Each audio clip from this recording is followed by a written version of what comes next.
By Southwest, low fares with nothing to hide, that's transparency. And by Visit Annapolis, create your moment at visitannapolis.org. Really was a beautiful summer day here in Toronto.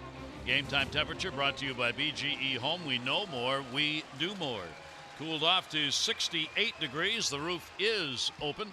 Humidity 62, partly cloudy right now. Let's take a look at the Orioles starting lineup tonight, brought to you by Southwest. Low fares with nothing to hide. That's transparency. Mancini, Jones, and Machado. Valencia, Trumbo, and Scope. Davis, Gentry, and Austin Wynns. For Adam this season on the road, some of the strongest numbers of any Oriole.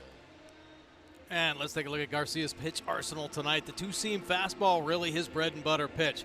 He doesn't really know where it's going. He wants to keep it on the ground, a little two-seam action sink, but it'll cut at times. It's just unpredictable, and I think that's why he's had success with that pitch throughout his career. I mean, he's got a 3-something earned run average throughout his long career, but this year he's getting roughed up a little bit, and that two-seamer just getting elevated. Take a look at this, 6.08 earned run average, only 2 wins. It's been a roller coaster ride. Good start, bad start, good start, bad start all year long for Garcia. He's had a couple injuries, some setbacks early on in the season as well. Opponent's hitting .291 overall. The righty's way up to .305. Lefty's at .250, but he has given up the long ball. See that ground ball percentage down this season. Last year is up over 55%. This year he's given up 9 home runs. Yeah, really a different pitcher for Jaime Garcia this year. A veteran, 31 years old. He has a 1-0 record against the Orioles, but that was a long time ago. One career start came on June 30 of 2011, and that was at Camden Yards when he was with the St. Louis Cardinals. He gave up 5 earned runs in 5 1/3 innings in that ball game, so Garcia makes just his second start against the O's. Yeah, you kind of get a little snapshot of his season in his last 2 starts. His last start, he lasted an inning and 2/3, shortest outing this year for Blue Jay. And, of course, the start before, 7 innings. That was his longest outing as a Blue Jay. Yep. So we'll see what fares here tonight. Two teams who have really struggled to score runs. We'll see if that holds up with a 4-game set in front of them.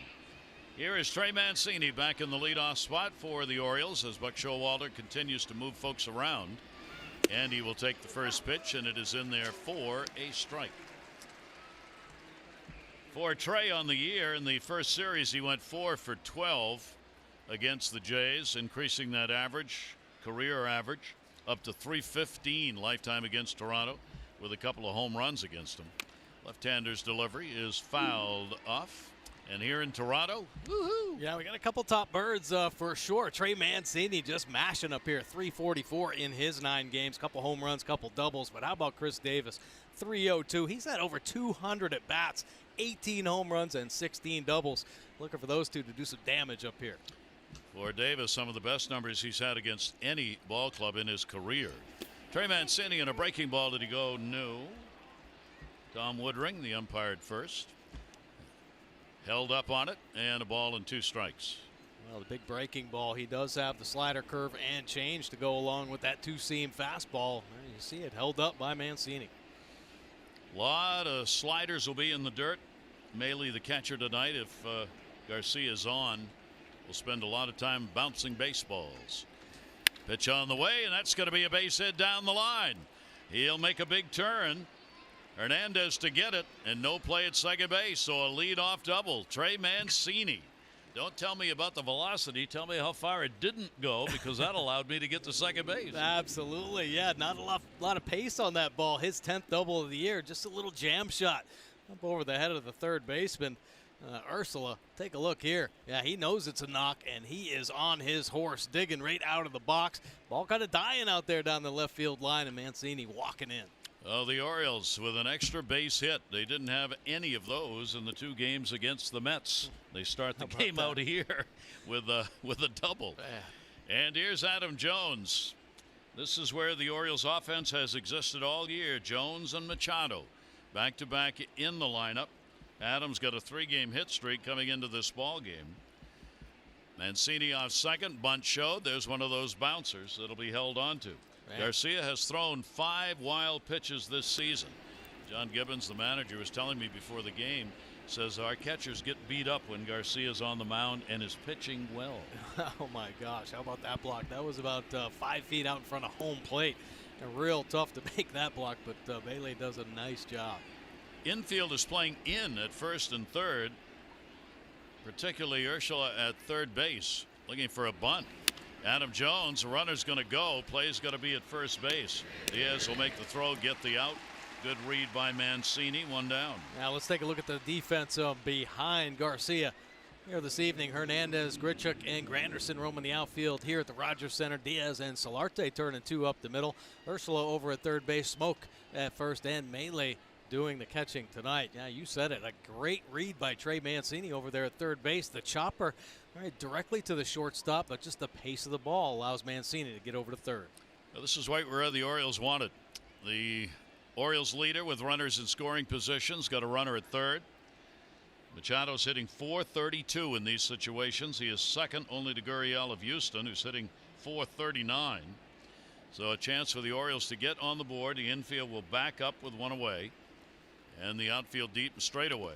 And a bouncer again that'll be knocked down by Melee to hold the runner at third. Bobby Dickerson will be chatting ongoing with Mancini at third base, just to make sure. Remember now, this guy buries balls in the dirt, so get off as far as you can. Yeah, and it's not necessarily the breaking ball. That was a two-seam fastball right there. Yeah, so he doesn't really know if it's cutting, sinking, diving. It's just all over the place here in the early going. Yeah, that's been a problem for him. Ratio 2-to-1 strikeouts to walks coming into the game. 21 walks, 44 strikeouts on the year. Manny will take the pitch, another bouncer, and again Melee will block it. Well, John Gibbons wasn't kidding. A former catcher, I guess. Man, that's a good block right there. Just turning sideways, keeping it right on the dirt. Man, he's made 3 great blocks on some tough pitches here in the early going. So Gibby, you worked behind the plate when he was a player, has great empathy with catchers who have to catch pitchers like this. Absolutely. He's done it himself. Orioles trying to get this run in now, and Manny up in the count 2-0. Left-hander under that high set. Manny will take the pitch. Fastball, just trying to put one in there at 89 miles an hour, and he did. And the count will go to 2-1 on Manny. Yeah, you really can't sit there and look for a pitch other than something up and out over. Just a little unpredictable right now with everything he's throwing. Manny's 7th in the American League in hitting. He's 4th in home runs, 2nd in RBIs, 4th in hits. And he puts one to right field. That's going to get a run in one way or the other. A nice sliding catch made. Curtis Granderson, run will score. Manny gets the RBI, and the Orioles have a 1-0 lead. Granderson making a nice play out there. Ball ended up dying on him down the right field line. Keeps the good concentration, but Machado so productive in the first inning, coming through again. Well, small ball for the Orioles as Adam Jones gets Trey Mancini over to third base, and Manny Machado cleaning things up. So Manny gets it done again. That's number 50. 50 RBIs on the season, and the Orioles get on the board with a 1-0 lead. So with 2 down now, bases are empty. Here's Valencia batting in the number 4 spot. By the way, the RBI now places Manny Machado just 2 behind the leader. Martinez with the Red Sox. Didi Martinez has 52. Manny now with 50. And another bouncer out in front of the plate. Mercy.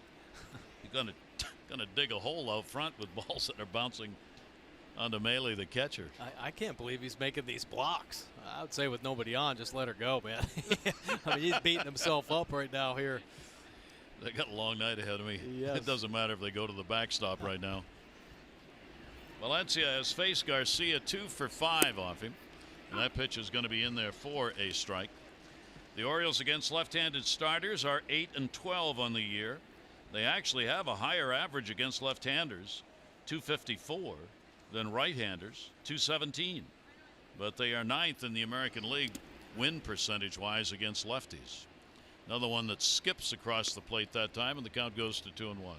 Now they have had some just more consistent numbers, I think, against the lefties this season. Adam Jones had a lot of success this year. Of course, Valencia brought over to do some damage against the lefties. And the 2-1 delivery on the way, and another one that'll skip wide off the arm of the catcher.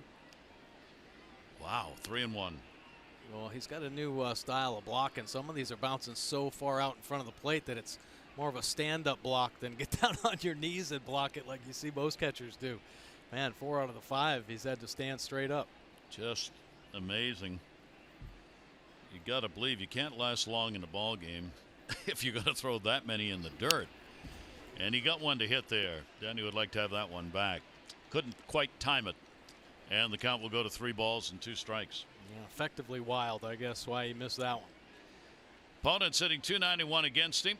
First inning runs, you see the 4 earned in the 10 starts this year that he has made. Another one added on the board here. This is start number 11. 3-2 delivery on the way, and he'll walk him. So the Orioles get a chance to keep this inning going here in the first, and this is what these two teams have done against one another this year. Yeah, a little surprising. Both offenses kind of struggling in the early going, but Toronto coming out on top. You see the runs per game at 4 for Blue Jays and only 2.5 there for the Orioles. But down on the bottom, that's where the games were decided, really. The Oriole bullpen really gave it up on 2 of the wins. Cashner threw a great 7-inning game. Bundy threw a great 7-inning game. Both those ended up turning into losses. Givens gave up 3 runs. O'Day gave up a home run in one of those ball games as well. So a couple tough losses for the Orioles in the early going. Pitch taken away for a ball. Mark Trumbo. Trumbo's a designated hitter tonight. He too has had 3 at-bats against Garcia, and he has gone 1 for 3 against the left-hander, who's piling up some pitches. Valencia will be held at first base by Justin Smoke. Infield playing him to pull, and that pitch is going to miss. Lance Barksdale's a home plate umpire, and that's not good news for Garcia. Garcia, who wanders around the strike zone, Garcia is going to find that Lance Barksdale makes you throw a strike. He's been in his very good career, good ball strike umpire, but you got to get it in there, and it favors the hitters. Pitch will be taken up high, and he falls behind here 3-0. Well, this is an inauspicious start. Very early, chance to get out of it, giving up only 1 run, but not very impressive. Boy, all over the place right now. The Orioles better not help him out. Better stay patient right now. Take some pitches. I mean, he is just all over the place. Take a look at the pitch cast right there. Couple down low, 1 up high out of the strike zone. Trumbo will take here, and the pitch is going to be in there for a strike. But you got to do that to make him throw a few pitches here. A lot of off-speed stuff will come out of the left-hander's hand. The fastball is not going to be exceptionally fast. Up there in the 90, 92 mile an hour range. See, Mark has struggled against the lefties on the year. 3-1 delivery, got a hold of that one. It's high in the air towards center. Grichuk moves over and will put it away for the out. So despite all of that, 1 run in. Manny Machado the RBI, and the Orioles up 1-0 for David Hess.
Look at that. That's unbelievable. He had some stolen by that hand, and now that stand took the whole bag away from him. This is not right, Mom. All right, let's take a look at the starting lineup here for the Jays. Granderson, Solarte, Hernandez, Smoke, Morales, Maley, Diaz, Grichuk, and Urshela. For Justin Smoke this season, leads the team with that 380 OPB. Now let's take a look at David Hess's pitch arsenal. He's got all four, but the slider's really been coming up big for him. Moving that fastball around, slider's been the out pitch. Been able to locate it very well down and away. Curtis Granderson at the plate. Take a look at the rest of the numbers here. This was his fifth start, a couple wins, 3.47 earned run average. Got 3 quality starts. How about the 12 strikeouts? And he will miss to Granderson. Granderson in a real hole right now, so Hess will want to come after him. Pretty good numbers, right-handers, huh? Yeah, absolutely. He 204, that fastball slider combination. Pretty impressive for Hess. Granderson, that one hurt. Fouled it right straight down off the foot, and I'm sure it was on the one that has the guard on it, because that's the way baseball is. Curtis Granderson has not had a hit in his last 18 at-bats. He has struck out 9 times in those 18 appearances, and he's closing in on a career-long 22 at-bat drought. That happened last year. That's the longest he's gone without a hit, 22, and he is up to 18 right now. Shift is on against him. Hess's delivery will be taken down low at 95. And the count will go to 2 balls, 2 strikes. 5th career start.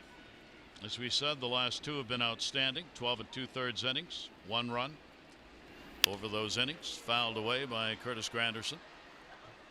And the count will stay at 2-2. Well, a lot of the Blue Jays having some struggles at the plate. Granderson here leading off. He's having his own set of struggles, only hitting the 218 or 213 this year, but only 4 home runs. Last year, 28 home runs. Yeah, hard to explain, isn't it? Power outage, yeah. Yeah. Granderson fouling that one off. Great veteran who's had 25 career home runs against the Orioles, a lot of those when he was with the Yankees. And he had a home run in the first series this year against the O's. Check swing. That one also bounced off the plate. So the count will go to 3-2 from Hess. For Hess, 75% of leadoff batters retired in his first 4 starts. Very, very good number. Major League average 69%. Fought off again. He has had a little problem in the first inning. Batting average 303 in the first. And then the second time through the lineup, it drops down to 182.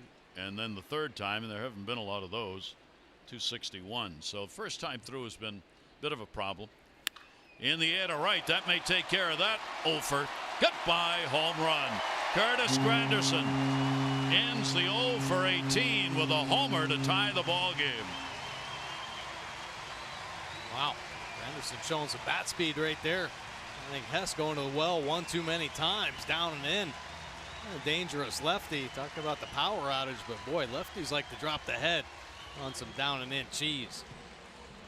So it doesn't take long for Curtis Granderson to get that run back. That'll be number 5 on the year for him. Take a look, man. That ball's cutting in, maybe in off the plate. Boy, that's when you just tip your hat. Say, nice job. That one up in the air to left field. First pitch Solarte saw. Trey Mancini will settle under it, put it away, and Solarte is retired.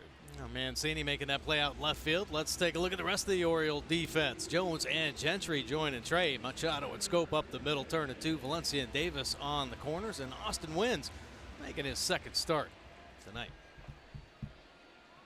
Teoscar Hernandez, starting in left field, will stand in. Here are the numbers for Hernandez. Power with the 9 home runs he's picked up. He'll take the pitch for a strike on the inside corner. For Hernandez, a lot of extra base hits. He's had 45 hits, and 26 of them have been extra base hits. Hess, who works quickly, will get the foul ball on it.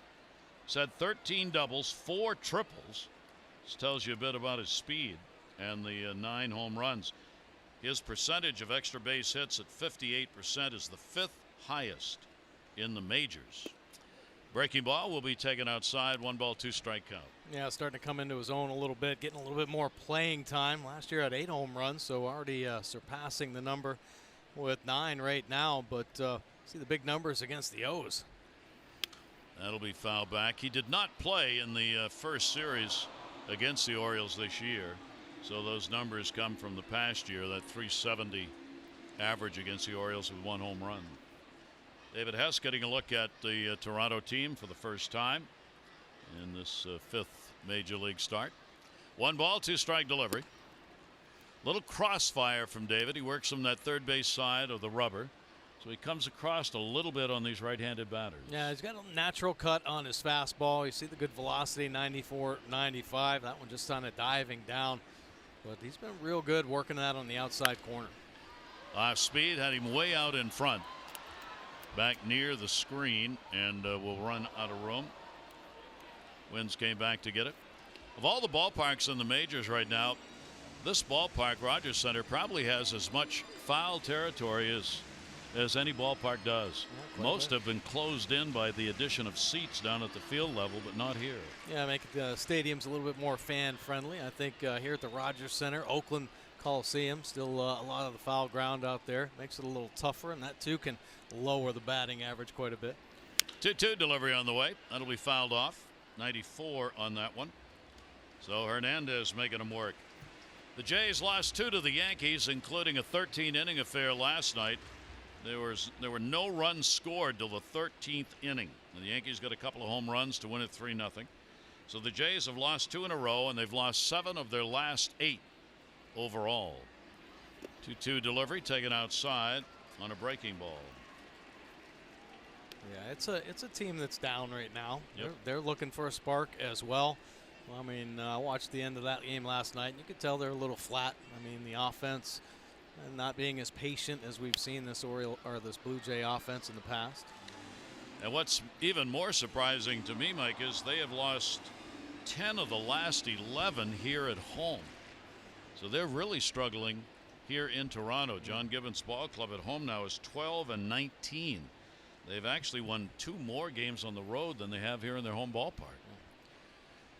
Here's the 3-2 delivery on the way again. Ground ball down to third base.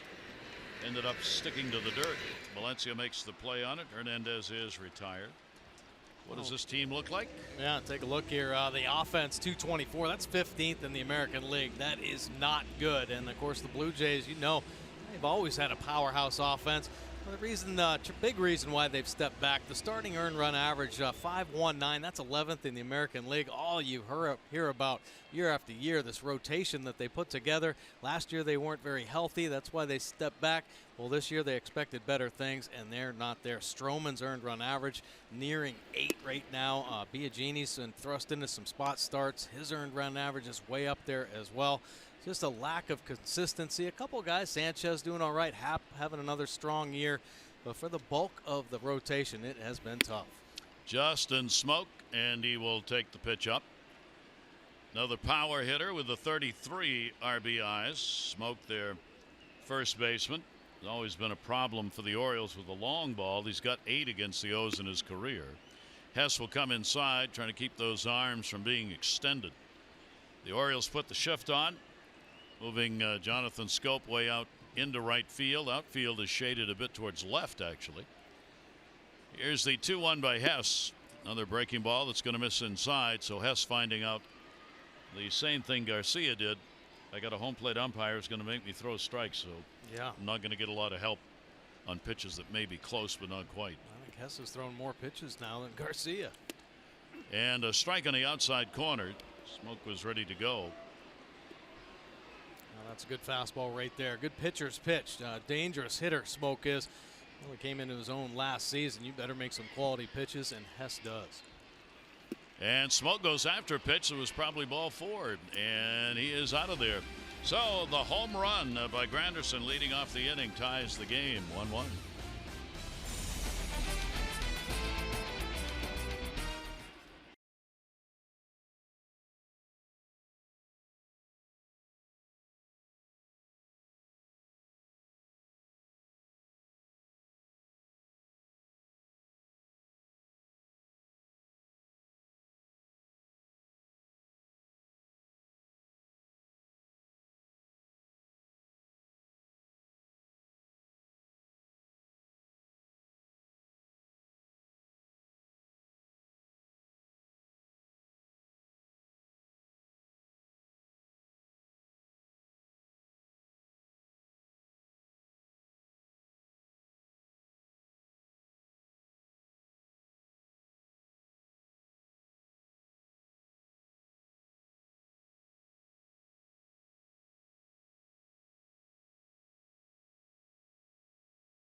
page.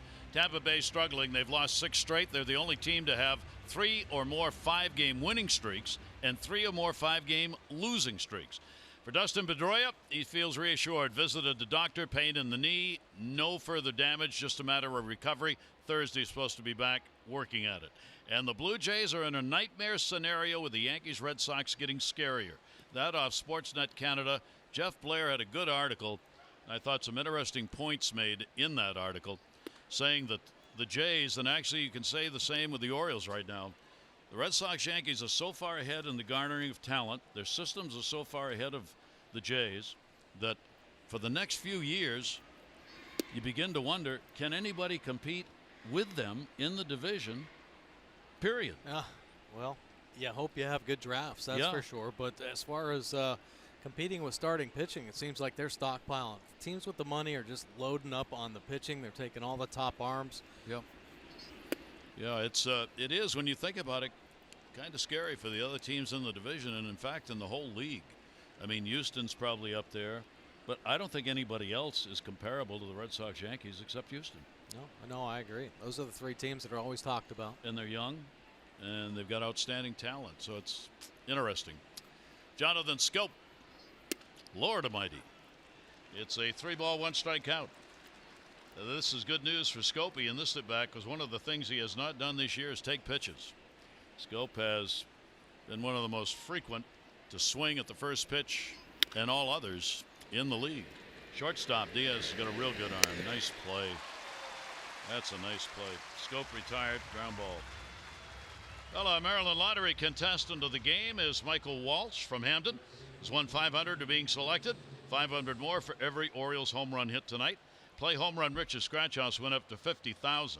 Or enter non-winning tickets for a chance to be the contestant of the game. Visit mdlottery.com/homerun. Good luck. Already got an opportunity in this game with Manny hitting home runs frequently. Pitch will be taken away. Here is Chris Davis. A lot of Orioles like to hit home runs here. We've already mentioned Chris Davis hitting 18 here at the Rogers Center. He'd like to add to the only 4 that he has on this season. Hitting only 146 against lefties. 3 home runs, though. 3 of the 4. Wanted to go deep on that one. Good pitch down and in, though. And again, another one that's scraping Mother Earth. Boy, that is nasty. I mean, talking about a ball moving all over the place. That one actually did have some sink action, boring in towards Davis, but Melee can't even get leather on it. Move it so much. 1 ball, 1 strike count. Foul back for Chris in the home run department. He home run in back-to-back games on May 8 and 9. And he has not hit a home run in his last 84 plate appearances. Now, the longest drought in his career was 133 plate appearances, 2009 into 2010.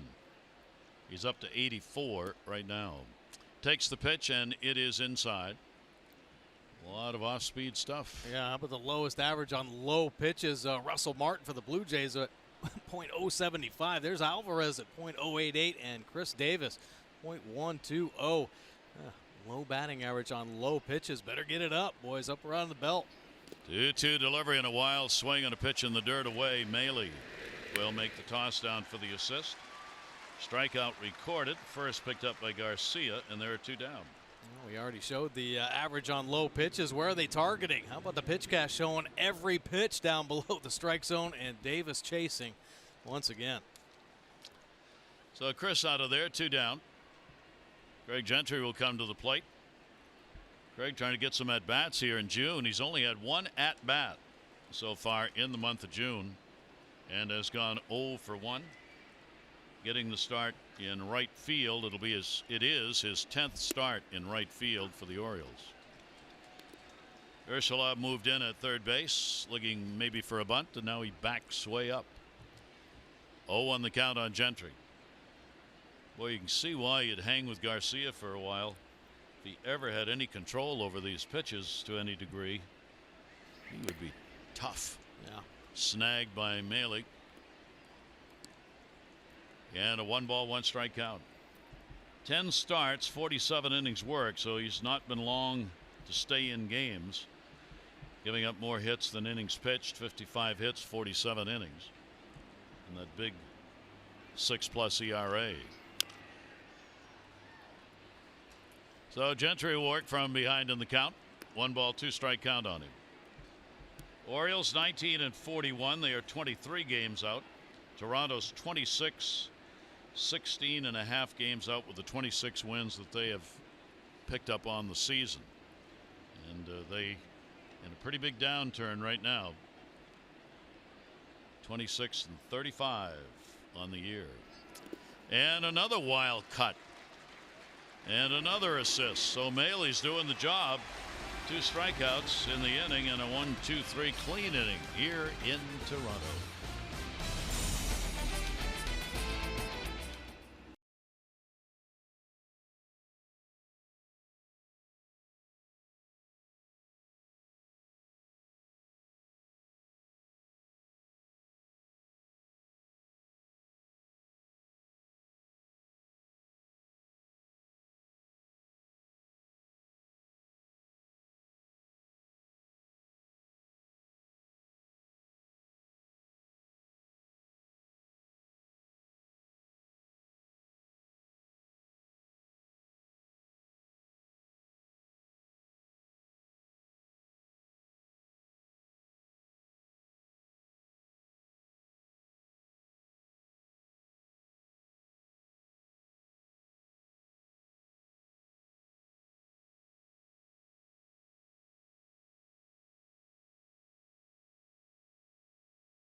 Moment later in tonight's game.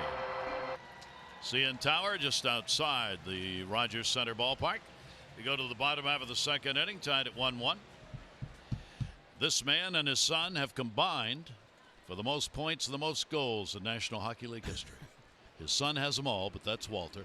That's Wayne's dad right there, enjoying the ball game. Right. Kendrys Morales. Morales, the designated hitter.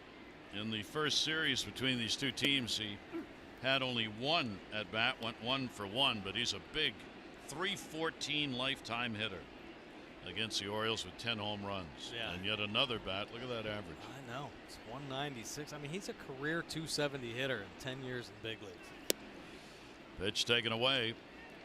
The Orioles, the big advantage coming into the series is that they have Manny Machado hitting and Adam Jones to some degree. Yeah. For Toronto, they have nobody. I mean, they really don't have anybody at the plate who's gotten it done. Mancini on a nice running catch and stayed up to get it. Morales retired. Yeah, nice play out there by Boom Boom Mancini. It's like every day he gets out there, he gets better and better. That's a tough play right there. A good read off the bat. That first step, so important on plays like that.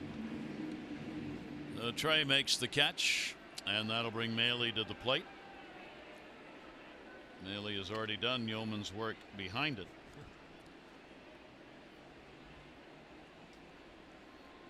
Infield shifts around on him. Toronto catcher takes the 92 away from Hess. Only Davis on the right side. Outfield pretty much straight up. Mailey will go after a heater at 93 miles an hour. And a 1-ball, 1-strike count. Well, Hess staying aggressive. 31 pitches. A lot of strikes, really filling it up with that fastball. 1-1 delivery on the way. Off-speed pitch. Taken up high for David, 24 years old, working on what's going to be that third pitch that I can use in a game. He's got them. Just a matter of seeing what will work in any given game here at this level. 2-1 delivery, and that's a good one. Tied him up. 2 off-speed pitches in a row, and the count goes 2-2 as Melee kind of gritted his teeth on that one. Yeah, nice breaking ball right there from Hess. He's moving the fastball around with the cut action on it. Yeah, good velocity. There's a good one right there. Nice location, working just off that outside corner. Miss a lot of barrels with that pitch. Yeah. Earned his way up from AAA after going 2-0 with a 2.12 ERA at Norfolk to start the season in 6 games. And now embedded in the rotation. And another foul ball. That'll hold the count. Diaz is waiting on deck. Bucks Ball Club trying to get those wins on the road has not been easy. 9-23. They did win those 2 in New York. Their second series win on the road this year. Ironically, of course, both have come in New York on each side of town. The Yankees and the Mets. All right. Stepping it up a little bit, coming up with some big hits, good pitching.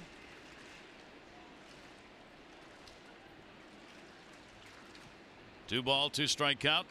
He's seen about everything in the repertoire. And a breaking ball. Did he go? Yep. Tom Woodring rings him up as Melee could not hold up. Yeah, nasty pitch right here. Take a look at the finish. It gets him to bite on it, and then it just trapdoors on him, disappearing down and away. Real good finish on the hard slider. Melee just everything giving up on it. Front shoulder, front hip, everything falling forward. Hess gets his first strikeout of the ball game. And here's Diaz. 2 down, nobody on. The Oriole rotation, while the numbers are still high, is headed in the right direction. Since Chris Tillman went down, the ERA has gone to 4.53 since they have settled in on the rotation they're using now, which has Hess in it. And the reason that matters is they had been at a major league worst 5.84. And the Baltimore Sun ran some numbers on that, so they've gone from 5.84 down to 4.53 since inserting Hess into the rotation. Yeah, well, they've looked good. I mean, aside from the Oriole offense, you know, I mean, if they were putting up a few more runs, they'd have a lot more wins under their belt. I mean, the rotations come up with some big quality starts. It's the Oriole offense. When you're averaging just over 3 runs per ball game, you're not going to win too many. Yep. 1-2 delivery on the way by Hess. Had to be reached for. Popped up center field.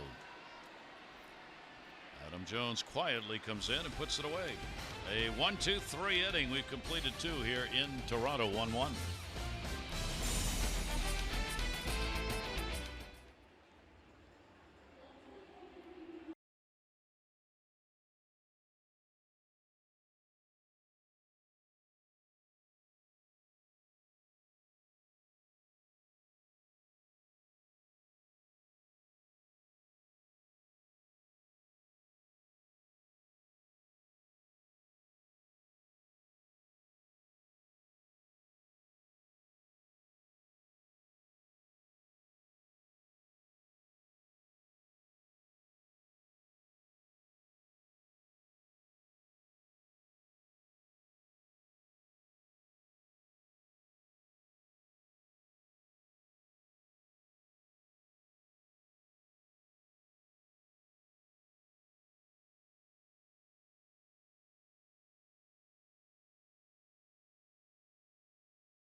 Make today the day. Well, congratulations to Matthias Dietz, minor league pitcher of the month for the month of May. How about 4 starts with a 3-0 record, 1.17 earned run average, and a .96 whip.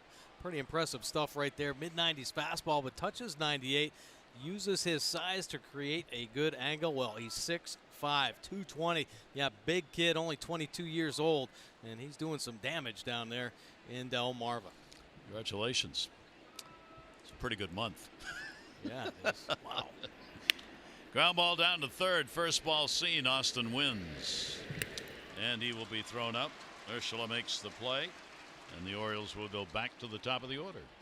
Well, the Orioles are going to host the Red Sox on Monday, June 11th through Wednesday, June 13. On Tuesday the 12th, the first 25,000 fans 15 and over will receive a Dylan Bundy bobblehead. Visit Orioles.com today for tickets. There he is. The Dylan Bundy bobblehead. No, that's not the bobblehead. Move your head back and forth. Come on. Never mind. Here is Trey Mancini. A double and a run scored on the Manny Machado RBI. And the pitch will be taken for a strike.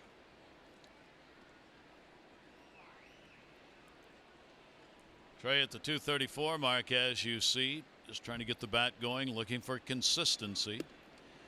Pitch in there for a strike, and again, just 81 miles an hour on that one.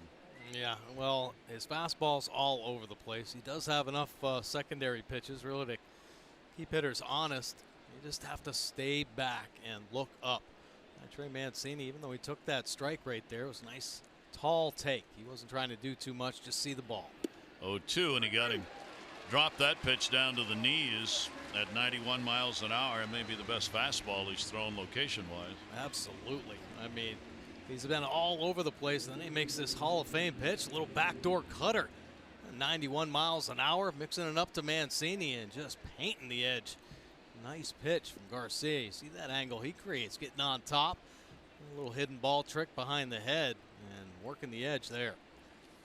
So there are two down. And here is Adam Jones. Adam grounded out to short.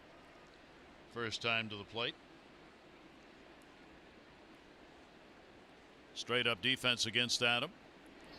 He'll take the pitch for a strike. And now it's time for Lowe's whole team together. Well, I'm thinking good about the Oriole offense. They have been putting up some good numbers against the East. How about Machado, 314? There's Adam Jones at 297. That's some high batting average against the AL East. One hopper to Diaz at short. And the play made. Smoke moves the feet around and gets it.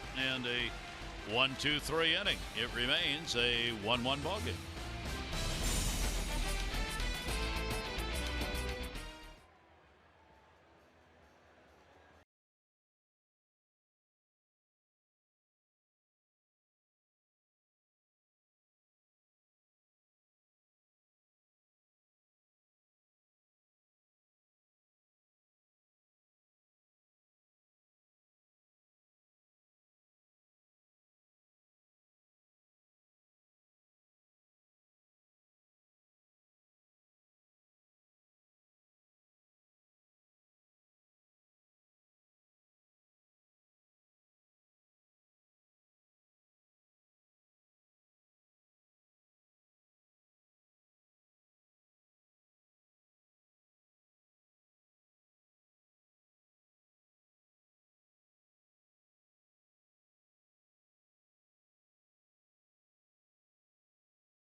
Today, the day, and by the University of Maryland Medical System. Be a part of something greater.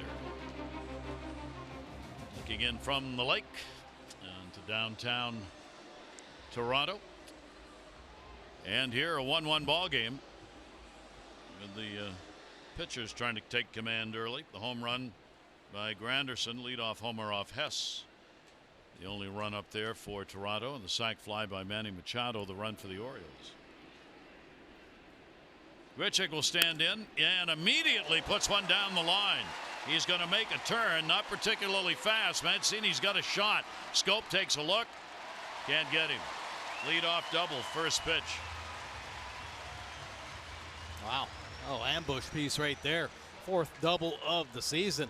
They've been waiting for his bat to come alive. This ball is buggy whipped down the left field line, just out of the reach of the jumping Valencia. Nice play by Mancini. Little backhand pick out there in deep left field, but a little too deep to get Grichuk.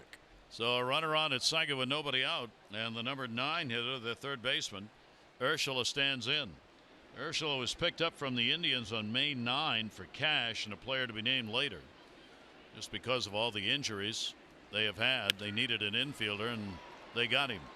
Down the line in right, in fair territory. Runner tags, but will stay. Nice throw made by Gentry to hold the runner at second base. Yeah, a couple nice plays right there by Gentry. First, just getting to the baseball. Had to cover a lot of ground down there. Ended up in foul territory, and then a nice quick release, getting it to Manny Machado to hold the runner. Take a look at Grichuk over there. He's going back for the tag, and here's going to be a good look at Gentry getting down that line and then setting the backside and throwing a strike into Machado, keeping Grichuk right there. Good move by Gentry. So an unproductive at bat leaves the runner at second base. Here's Curtis Granderson. Ended the 0 for 18 with a home run. First at bat, home run number 5. 6th home run off Hess. And the pitch will be taken for a strike. David has had one problem. It has been the long ball in his starts. He surrendered a home run in 4 of his 5 starts now. Trying to keep that runner on at second. Potential go-ahead run. 0-1. Machado holding the runner. Granderson had to wait on it. Pops it up. Trey Mancini, long run. He'll have plenty of time to get there. Puts it away, and the runner goes nowhere. And there are 2 down. Now the Orioles are going to be hosting the Marlins Friday, June 15th through Sunday, the 17th of June. On Friday, June 15, the first 20,000 21 and over receive an Orioles reversible floppy hat presented by Miller Lite. Plus, enjoy Friday fireworks and music featuring singer-songwriter Jaden Michael. Visit Orioles.com today for tickets. Yeah, nice. They opened that up last Friday when we were home. That first concert with L. Winters. That was pretty nice setup right there. He's a young superstar coming out of Disneyland. 2 down. Runner still on at second base. And the pitch taken for a strike. Solarte went after the first pitch he saw in his first at bat and flied out to center field. As a team, the Jays hitting .255 with runners in scoring position. That is 8th best in the American League. It's one of the reasons why their team average is awful, but their run production isn't. That'll be foul back. Plus, they get a lot of walks, so they get people on base, and then they're able to get them around, and that's why the average has not completely killed them this year. Right. A little bit of a secret underlying. Of course, the Orioles, they don't walk. They just like to hack, and they don't have much of an on-base percentage, and hence the fewer at-bats with runners in scoring position. Yep. Solarte's .281 in these situations. Bouncer, nice stop made. Wins had to go inside on that one to block it, and did. And a 1-ball, 2-strike count. Now we've seen some nice blocks here in the early part of this ball game from both catchers. That one, Austin Wynn's getting as low as he can go. And the Mercedes pitch cast where that third pitch was. We're in that lefty's batter's box. Solarte trying to give the Jays the lead. He is 4 for 13 this year against the Orioles with an RBI. And a swing and a miss as he buried that one down low. So Hess gets his second strikeout. No runs, 1 hit, no errors, 1 left. Good job by Hess. Leadoff double to no avail.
passed away yesterday. He was inducted into the Hall in 1989 with the Cardinals, Giants, and Braves, but always it's the Cardinals. 10-time All-Star, 2-time National League Manager of the Year, managed the 67 champion Cardinals. And roommate Stan Musial credited him with the greatest pair of hands I've ever seen. Sleek, far-ranging second baseman, 18 years. National League led it in fielding, 300 or better 7 times. Major League uniform 45 consecutive years. Player, coach, manager. Redbirds World Series twice. 14th inning homer, 50 All-Star game, won it. That's what's on his plaque. Red Shandings was as fine a gentleman as you could ever want to meet. I always picture Brooks Robinson and Red Shandings in the same frame when I think about quality people. He was that good a man. Wow, and a lifer in the game. Oh my Lord, just forever. He was 95 years old, the oldest living member of the Hall of Fame when he passed away. The Red Shandings will be severely missed. And in St. Louis, I mean, like Stan Musial, Red was just a king, god, and anything else that the fans could do for him. So we'll miss him, really miss him. A 1-1 ball game here. Manny Machado in the leadoff spot, sac fly, first time up, second in RBIs, 2 behind the leader. Watching Maley catch this is kind of interesting. He's done that a couple of times. He snags it. Yeah. He just like a first baseman with whipping the glove around. Yep. So many of those pitches so low. Yeah, if it's off the plate, looks like he's gone into that kind of snag type of defense. When it's right at him, he's got to block it. He's got to suck it up. 2-1 delivery, and Manny will foul that one away. Manny has had a 4 for 11 this year against the Jays. 1 home run, 1 RBI. 16 home runs lifetime against them. 6 have been hit here at Rogers Center. 2 ball, 2 strike count.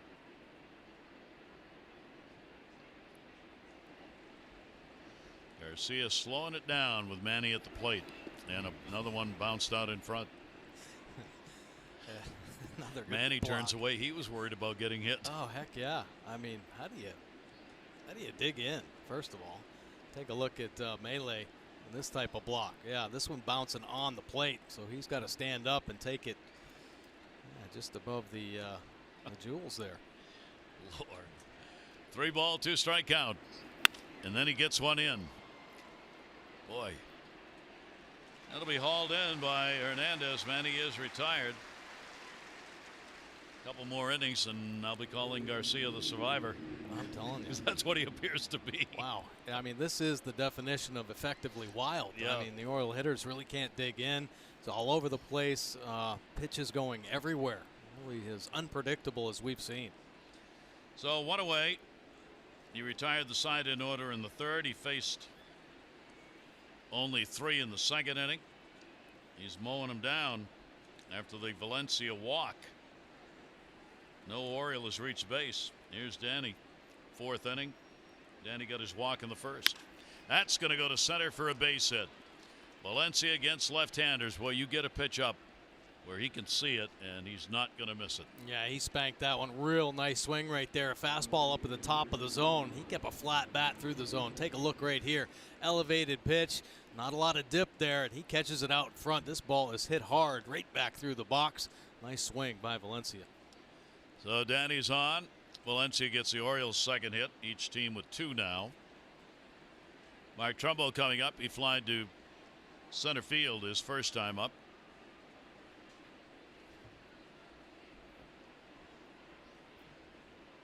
Valencia will be held by Smoke. Garcia will put the pitch down low for a ball. Trumbo, those not so good splits, ones that you don't really expect. Hitting just 194 against the lefties this season. Well up over 300 against the righties. And Garcia. That's close to a balk move right there. That front leg almost starts towards the plate. It's a good move, but real close. Yeah. You can't move towards the plate and throw over to first. Well, he's so slow to home typically that he's got to create some kind of move. And a swing and a miss and a pitch down and away. Another off-speed delivery. Yeah, base stealers are 7 for 10 against him, and you can see why. Yeah, if you can pick it right, you can walk to second base. Real slow, has the high knee kick, and actually I think pushes his front foot out behind the rubber. So that's an easy read for a base stealer. Left-handed pitchers cannot come to first if that foot crosses the mound. Popped up first base. Smoke in fair territory, and there are 2 down. Now, we had talked earlier in the ball game, the Orioles having more success against lefty starters, and there you have it, 8 wins, 12 losses compared to the 29 losses against righties. But down at the bottom, runs per game, they're really the name of the story. And why are they scoring so many runs? Well, they're hitting more home runs against lefties, 1.30 home runs per game as opposed to 1.05. Actually had the 5th most home runs against lefties in the American League this year with 21. So the offensive numbers up and the wins up against the lefties. And yet clubs continue, based on past years, to throw a lot of left-handers against the Orioles. Yeah. Runner at first, 2 down now, and that will be fouled away by Jonathan Schoop. Talking about Jonathan taking pitches as he did in the first at bat, not very often. He's got the 4th highest swing rate in the American League. He swings at 57% of pitches. He and Adam Jones are both up there. Adam is 6th. And Jonathan Schoop is 4th. 0-1 count. Valencia takes off. That's going to go to third, and that's going to be a foul ball. That would have been a run if that baby had towed the chalk. A good swing right there by Jonathan. It's got it out in front a little bit too much. 82 miles an hour on the pitch. Maybe a little change up right there. And you see it just hooking foul down the left field line. 2 or 3 feet foul. Good swing. Must have felt good for Schoop right there. Would have felt a lot better if it had stayed fair. Jonathan Schoop, you said it, really the key to his lack of success this year, chasing way too many pitches. Yeah. Last year it looked like he was disciplining his strike zone. He was the Oriole MVP. This year, just too many chases out of the zone. And that puts him behind in the count, and therein lies the real problem, because his average is 111 when he's behind in the count. 0-2, Valencia not going here, and there's one that's going to be a wild pitch. Maile doesn't know where it went. Valencia's got a chance for third. He'll put the brakes on and stay. Maile wasn't quite sure where that ball had gone, and there's wild pitch number 6 on the year by Garcia. Yeah, well, Maile doing one of these patented blocks where he's got to try to stand right up, but it doesn't catch a piece of his body. He doesn't know where the heck it went all the way to the backstop, and Valencia started high-stepping around second base. He was thinking about getting into third. This makes it tough on the catcher and the pitching coach who may be helping out with what to throw. Do you signal for these pitches that are being buried in the dirt, which are his best pitches, the off-speed stuff? 1 ball, 2 strike count. Because he's burying everything, so probably doesn't matter what you call. Yeah, well, he liked that one. Maile gave him a sign of approval there because that one actually made it over home plate. Bounced a little bit closer to Maile. Those are the ones you're going to get the swing and misses on.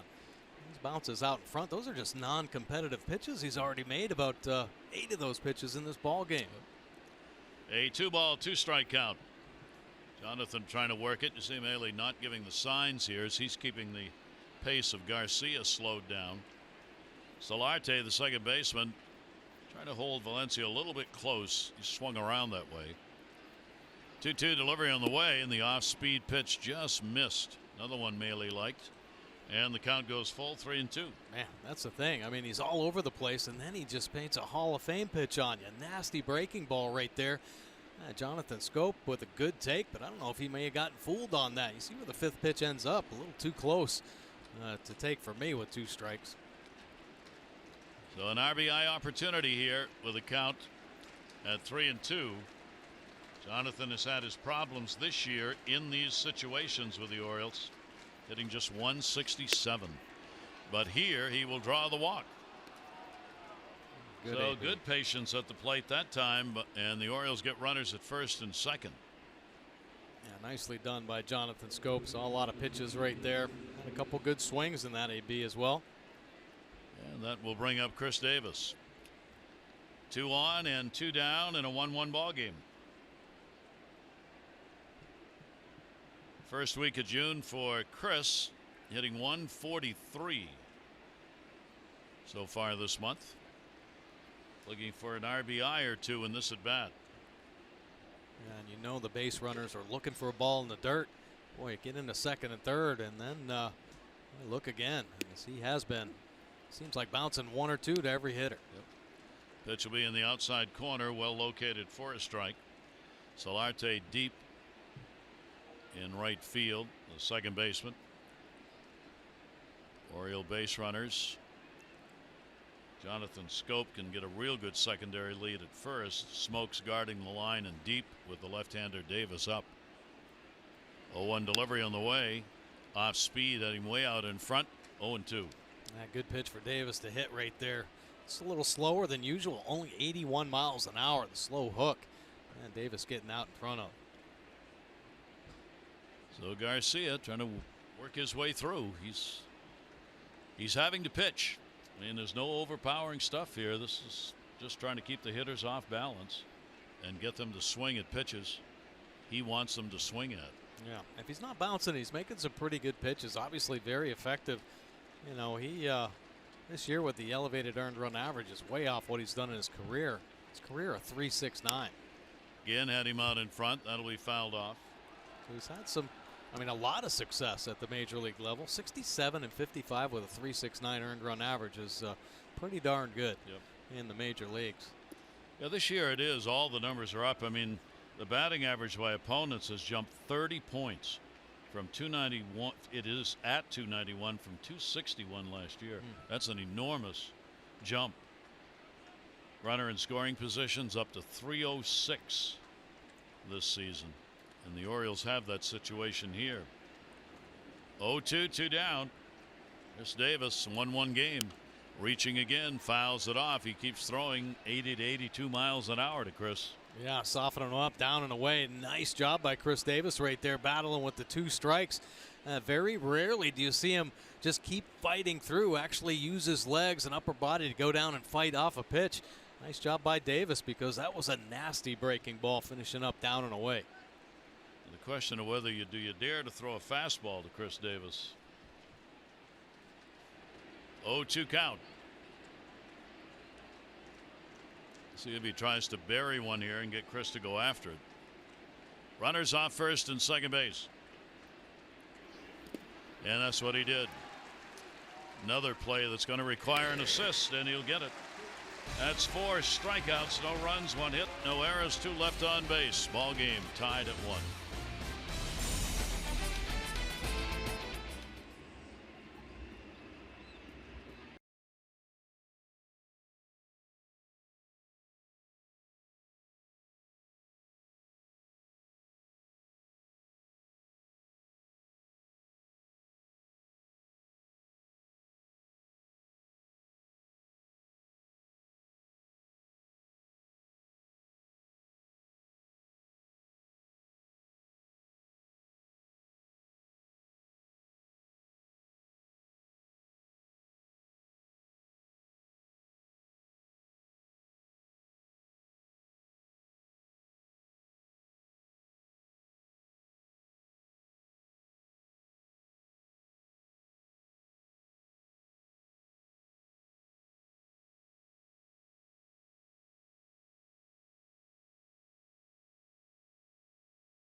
RAV4 Toyota, what drives you? Visit buyatoyota.com for great deals. Gary Thorne and Mike Bordick with you. Roof open, 1-1 ball game. Each team with a couple of hits, and the score and the hits are not surprising. Looking at the numbers for these two teams coming in offensively, this is exactly the kind of ball game you would have expected. Yeah. Curtis Granderson, a leadoff homer, tied the ball game up in the first inning after Manny Machado had a sac fly, bringing home Trey Mancini, who had led the Orioles half of the first. He led it off with a double and would score. Hernandez, Smoke, and Morales due up. 3-4-5. Hernandez grounded out his first time up.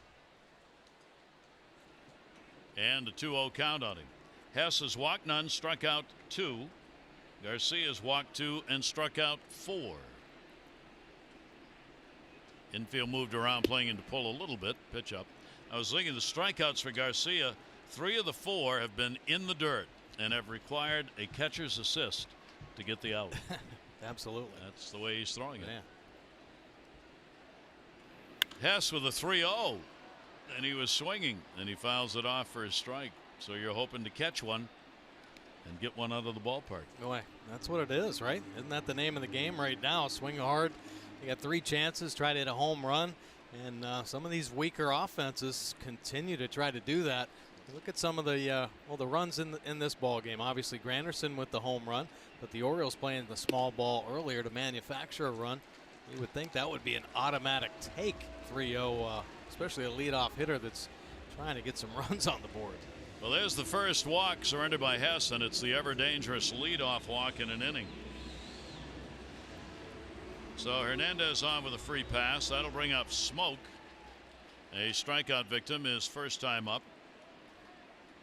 Smoke taking a look down at Luis Rivera, the third base coach. With Hernandez on at first, Orioles are in a shift, but of course they are at double play depth. Smoke goes after the first one, fouls it away. Had one he thought he should have driven right there. He sure did. Healthy cut on the first pitch. Fastball up around belt high. Out over as well. Smoke with the 9 home runs this year. But has really found his home run stroke over the last couple seasons. Now the Orioles change their defense. Valencia goes to the second base position, and Manny Machado comes back to be the only fielder on the left side. 0-1. Set up, down and away. That's another one. A little too fat, but he fouled it off. Well, fortunately, that one just kind of riding up and out of the zone. Got to the top of the strike zone with the heater. So missed his spot, but stayed out of the zone. Well, make your misses, keep it out of the white. So Hess will get ahead on the count, 0-2. Hernandez, good lead at first base, trying to get a read on Hess. Smoke will take a breaking ball inside. That one had him so off balance he fell out over the plate after it went by him. Yeah, he was leaning for something away. Yeah, pretty close right there. Nice breaking ball. I'd like to see it finish down around the ankles, but almost got a called strike. Hernandez, 3 out of 5 stealing bases, extends his lead a half a step. 1-2. There he goes. Swung on, missed. Wins throw. One hopper's there and got him. Strike him out, throw him out, double play. As Manny Machado put the tag on, Hernandez looking in like you ought to look at that because I think I was safe. Wow. Well, what a throw by Austin Wins. Take a look. Hernandez off and running. Quick look back in. Manny with another great pick and tag. A little changeup right there. So Wins handling a tough ball. Comes up and makes a nice throw. Look at Manny Machado hooding the baseball, keeping it down there. He isn't picking up off the dirt. He's going down, slapping the tag on that shin. He is out. And they're not going to challenge it. That was close. What a play. For Wins, that's number 1. Picking up a caught stealing at major league level for the first time. Ends up being a strike him out, throw him out double play. 3 strikeouts now for Hess. So the base is empty. That takes care of that leadoff walk. Those are the kind of defensive plays the Orioles have been looking for that make such a difference. Oh, absolutely. I mean, pretty impressive play right there by Wins. And a swing at a pitch that was going to ride in and hit him. Morales fouled it off.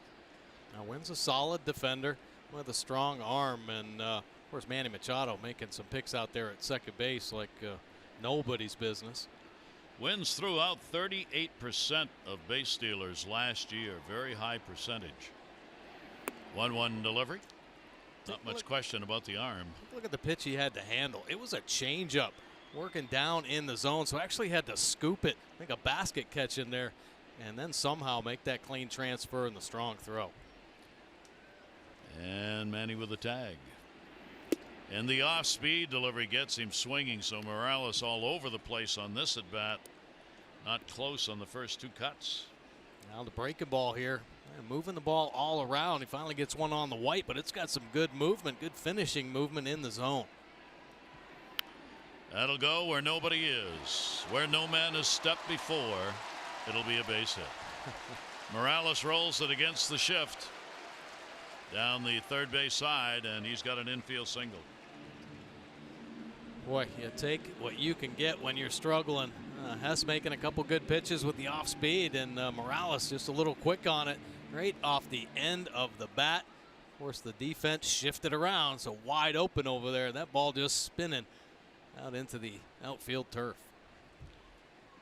So it will keep the inning alive, make that caught stealing look even bigger. Maley a strikeout victim. There are two down. Hess delivers. That one is going to miss away. You can never be sure how important a play was in an inning. You know how important getting the strikeout, throw him out double play is, but the effect it has on the rest of the inning, you never know. It changes what a pitcher throws. Everything changes what a hitter's looking for. So to go from one play to another batter, you're just guessing. Yeah, absolutely. Yep. But you know it was important. You know that right. Keeping them off out of scoring position. Big time play. 1 ball, 1 strikeout with 2 down. Way outside. Chris Davis is not staying tight on the bag. Morales is not going to run. So rather than giving that big hole between first and second, Chris, you see off the bag, and he'll move another couple of steps off on the pitch. Still a big hole between first and second, but at least a little better range opportunity for him. 2-1. Breaking ball away. Nope. That's how he got him in his first at bat. Same pitch. Hard breaking ball down and away. Everything going forward. The hip goes. The front shoulder goes. Only that first at bat, the call went Hess's way. That one could have gone either way on the check swing. Maley ahead on the count here, 3-1. Runner not going, and there's another walk. So 2 walks, both coming in the inning. And the Jays keep it going with runners on at first and second now with 2 down. Hess only 6 walks in 23 innings in his first 4 starts. Couple surrendered here in this one. Orioles have gone 2-2 in the 4 game starts that he has had this season. And this ball game knotted up at 1. Jays get a chance to go ahead again.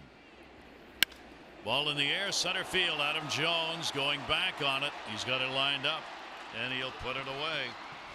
And Diaz is retired. No runs, 1 hit, no errors, and 2 left on base. 1-1.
Post, T-Mobile will donate $1 to support veterans. Well, a 1-1 ball game. There's your line. 1-3-0 the Jays. The Orioles 1-2-0. Go to the 5th inning. Pitchers dominating here. Not a lot of chances for either team. The Orioles have left 3. 1 in scoring position. Josh Donaldson scheduled to be back tomorrow. He was out taking his final workout today and should be back against the Orioles. Yeah, well, talk about a offense that needs some help. Donaldson could certainly bolster that offense. I mean, he's been out up and down really with the calf problems. He had a dead arm to start the season. Boy, they need that leadership. Yep, he's ready. And the pitch will be taken for a strike. Garcia going back to work against Gentry. Gentry, one of the strikeout victims here in the ball game, one of the 4 picked up by Jaime Garcia, 31-year-old left-hander, 2-4 in the year. ERA over 6, but not in this game. Attempted bunt. Did he go? Yes. Tom Woodring with a call, and it looked like Craig did want to go after that. Yeah, and just a little bit of an offering, a tough pitch. But a good pitch, the bunt. It was moving away. Yeah, as a right-hander, you like that one on the outer third. You can kind of get a little half step towards first base. So an 0-2 count. Garcia, a left-hander who also works from the third base side, as does the right-hander Hess. 0-2 pitch away. They're not going to ask. And it'll be a ball and 2 strikes on Gentry. Gentry's doing the Trumbo stare at the bat. Get your eyes ready. Yeah. The 2 of them both do that. Yeah, and I think they picked it up from Machado. And it's just about getting yourself ready to hit. That'll go towards short, cut off at third. Ursula makes the play. 1 down. Experience Yoga at the Yard, presented by Kaiser Permanente following the June 16 game. Purchase a ticket package, receive a ticket to the game, a post-game yoga session on the field conducted by Baltimore's own Holistic Life Foundation, and an exclusive Orioles yoga mat. Ticket packages available at Orioles.com/yoga.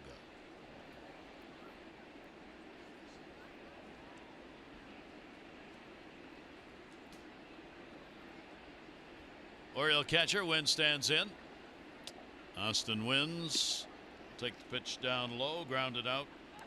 His first time to the plate. Had those great shots in New York. His mom taking the pictures, cheering, throwing a kiss. Boy, it was great. Exciting day it was for Austin Wynns. Yep. Man. 10th round pick out of Fresno State, down to third and foul, just missed. Austin really competing for the second catcher's job in spring training, and made it a real tough decision on Buck Showalter, and they ended up so obviously sticking with Chance Cisco and Caleb Joseph. But you go down to the minor leagues with the right type of attitude, and that's all Austin Wynns has ever done, really, in his whole career. He's been a grinder that will do whatever it takes. And that one is going to be scooped and caught. Held on to. Nice play made by Curtis Granderson in right field. He kind of slowed down at the end, but yep, he got it. Absolutely. Beautiful plays. Made a couple nice plays out there in right field. This time, I think slowing down just to get a little different angle on the ball. Making it look easy there as he slides. Looked like a fundamentally sound play. Granderson, the veteran out there in right field. Kicking up some of that rubber that is in this artificial turf. We've seen it when the ball hits, you see it fly. When when defenders are out sliding along the outfield or infield, you see that rubber fly up in the air.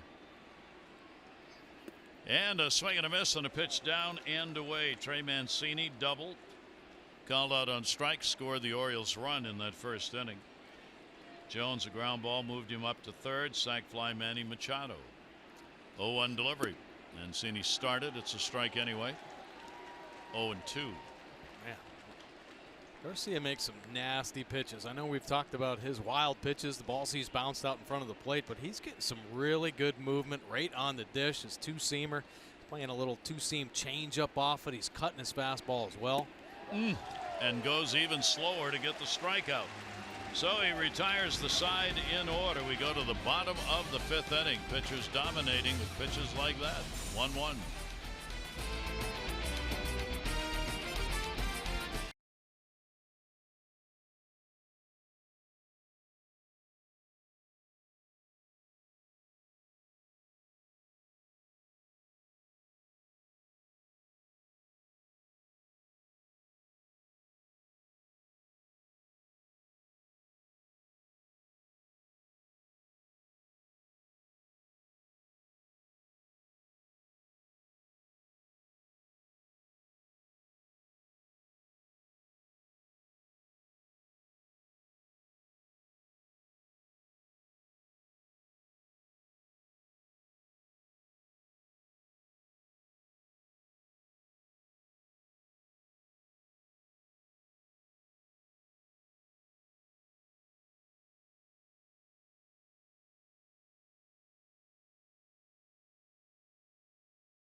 Sarasota, Florida, consistently ranked as one of the best beaches in the world. Plan now at visitsarasota.com, where it is 81 degrees and the moon is shining over Siesta Beach.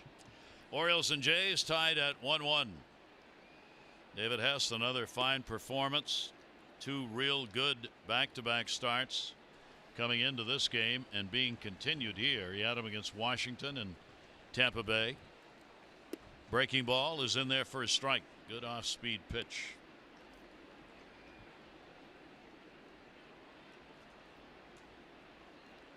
Grichuk picked up the double leading off the 3rd inning, ended up being stranded. Down to 3rd, over the bag, no, foul. Yee. A little too close for comfort right there, and you do not want to take another chance with Grichuk out at second base to start an inning off. Hess has had to work his way through a couple tough innings. Look at how close. Wow. That could have gone either way.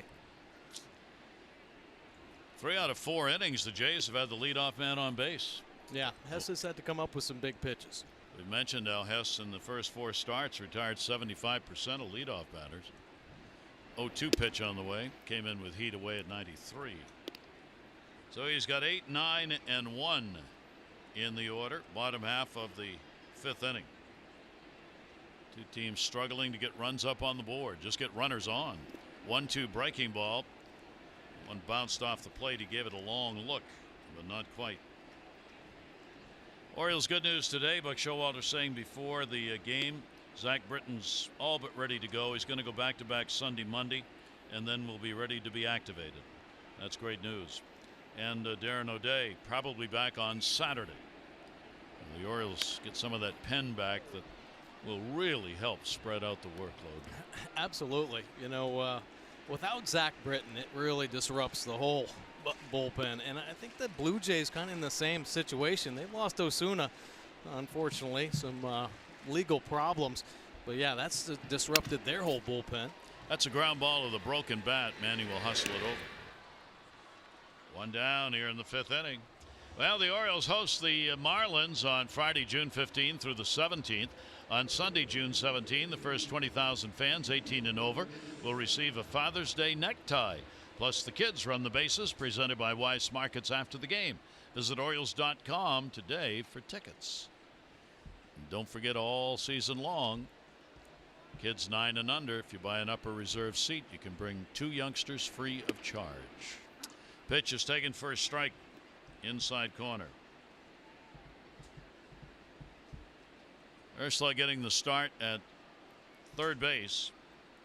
Flied out first time up, other way foul. If Josh Donaldson comes back tomorrow, this is probably the player who will be sent down. Oh yeah, well, somebody's got to go. Be one of these younger players. I know they'd love to keep him up here and let him get some seasoning. But they need some offense that's been around, proven. That's going to be a base hit off his back foot. Chased down in the corner by Gentry, and with that great arm, he holds him to a single, back to first, and he gets back. So Urshela has picked up a one-out single, and another nice job by Gentry in right field. Boy, it really was. He had a great jump on this ball. Take a look at this piece of hitting right here. Elevated fastball, actually taking it out of Wynn's glove. Getting beat by the heater, so catches it deep and slaps it down that first base line. But look at Gentry coming into that picture. If it hits off the wall, who knows where it's going to go. You know he's going to be standing on second base, but Gentry cutting it off in a strong, accurate throw. So a runner on with one down. Shift on against Curtis Granderson, who hit the home run in the first inning. He flied out to left his last time up. Granderson started. It's a strike anyway. Granderson, 5 home runs on the year now. 13-year Major League veteran. Hitting just .217. Came into the year with a .252 career average. Again, the Orioles shift the defense, putting Valencia in the second base position, moving Manny back over to the left side. Solarte is on deck. 0-1 delivery on the way, and he did think bunt, and why not? He's got that third base side open. He still's got decent speed. If he can get the ball down, he can get a base hit. No, absolutely. Yeah, Manny Machado, he got pushed back over on the left side of the infield. He came in up on the grass or the beginning of the turf there on this infield just to take it away, but there's still enough room over there. Gonna be a tough angle for Manny to make a throw. 1 ball, 1 strike count. That's balls made for 2. Manny Machado over to Davis, and they get it. No runs, 1 hit, no errors, and nobody left on base. Ram due up. It'll be Jones, Machado, Valencia. 1-1.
No end to the fun you'll have in Ocean City. Plan your trip today at OCOcean.com.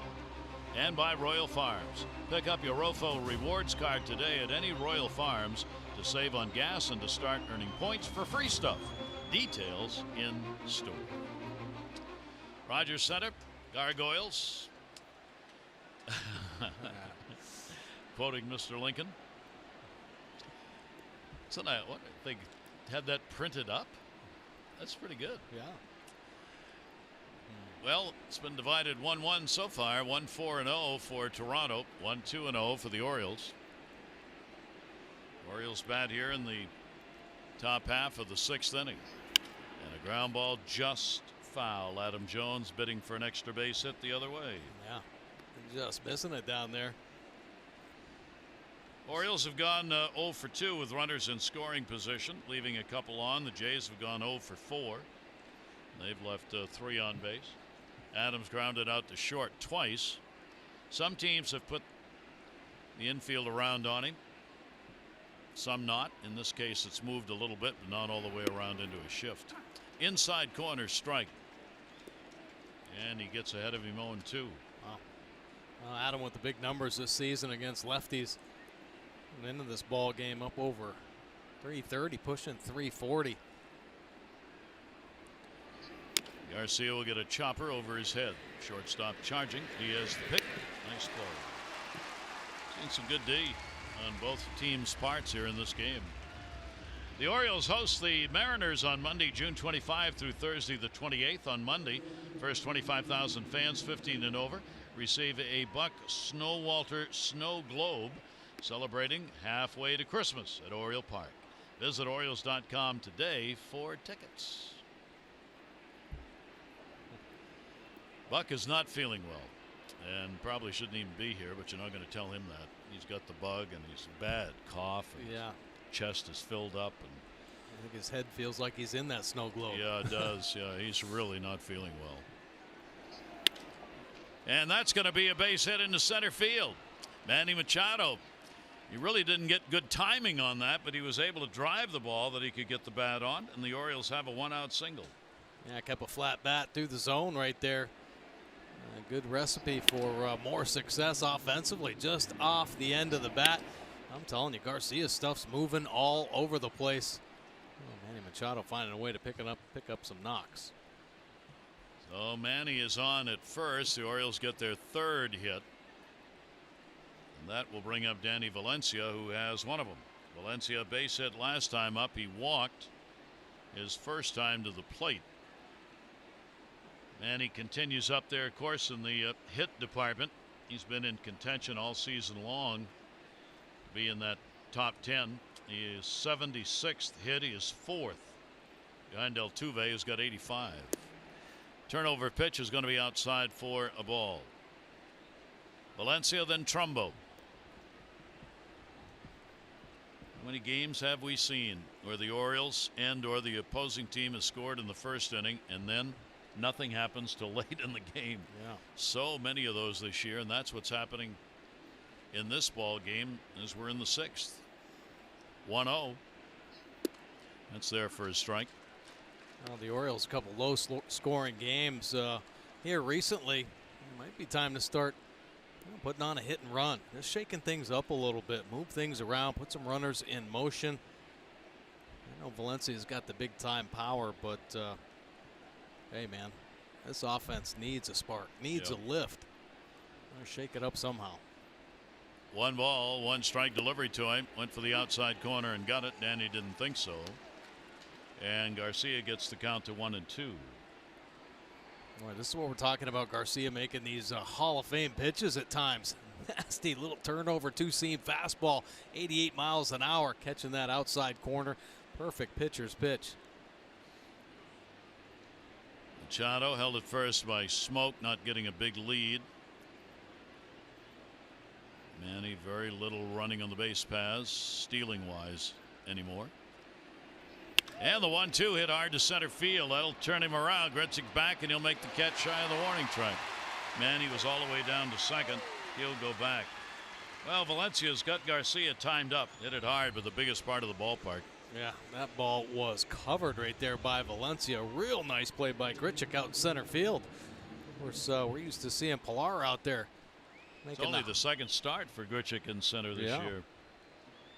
John Gibbons saying before the game he just wanted to give Pilar the day off after the 13-inning ball game last night.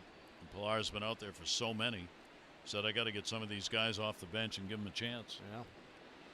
Well, they expected a little bit more out of Grichuk. He had a couple big years with St. Louis. Last season he hit 22 home runs, but he hasn't come close to his production. No. Here is Trumbo. Runner on at first base, 2 down. He has flied out and popped out.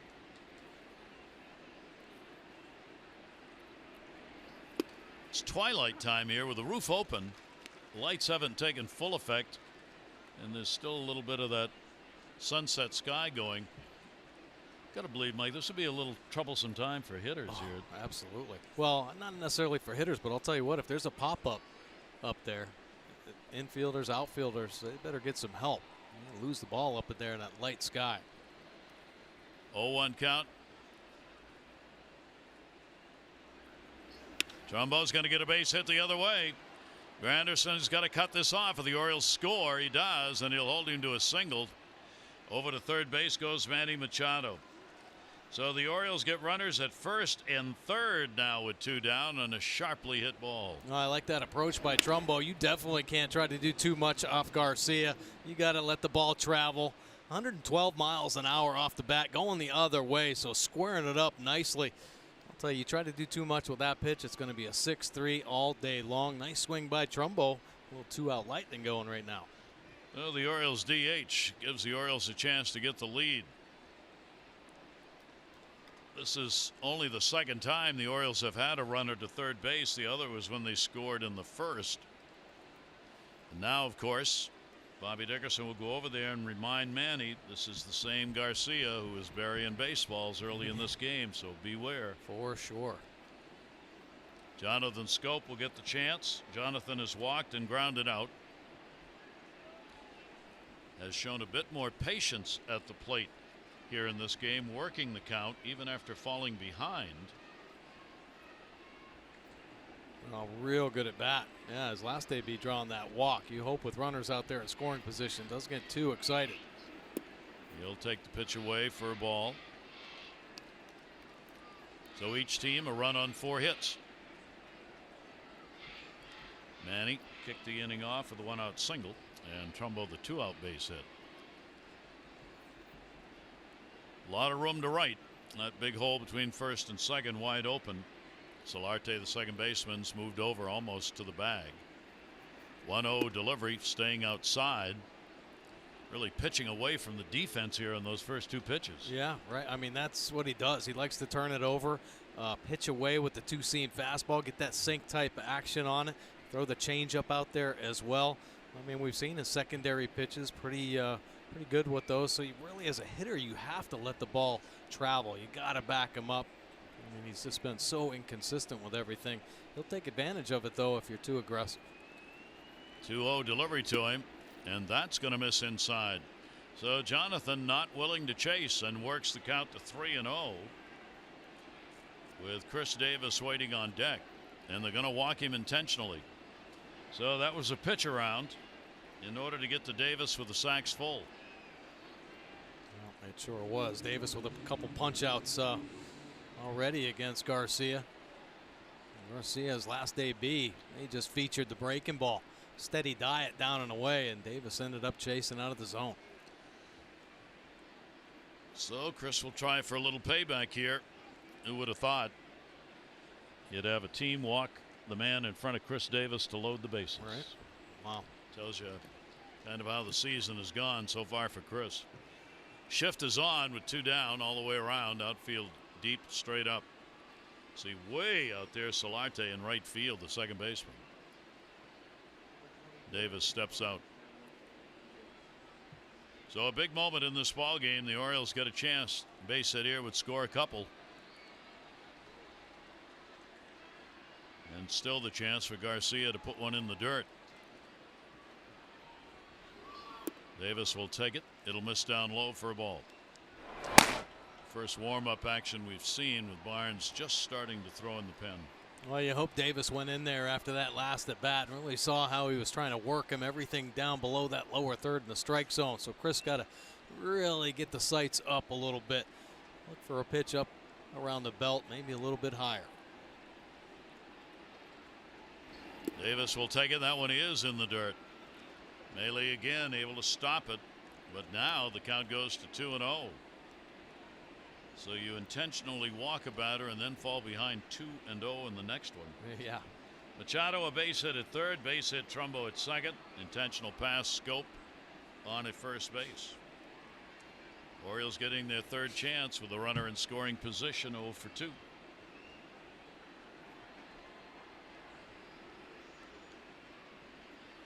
Delivery on the way, and Davis down to first, foul. Well, you like the fact that he got that 2-0 count, got the head out. Yanking that thing foul. You definitely don't want to have a jam shot 2-0. Davis making sure he clears.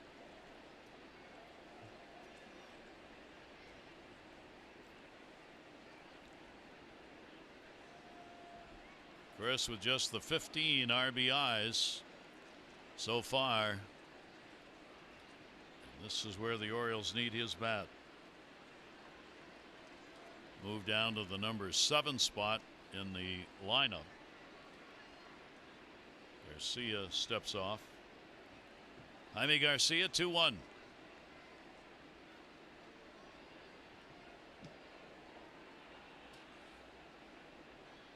Boy, having some problems right now getting a toe hold or something in there.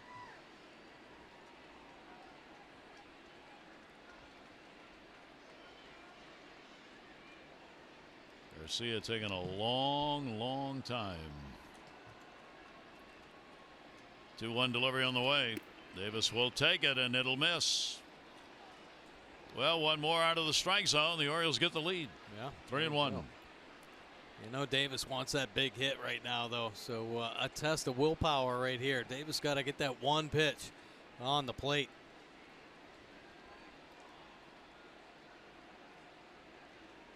Let's see what he brings here. 3-1. Bases are loaded. Davis will take it for a strike. He's been able to locate important pitches. Yeah, for sure. That's it. When he needs to come up with a big pitch, he has been. Orioles have helped him a little bit, expanding the zone, but boy, has he come up with some quality pitches in some tough situations. Well, he really needs one here.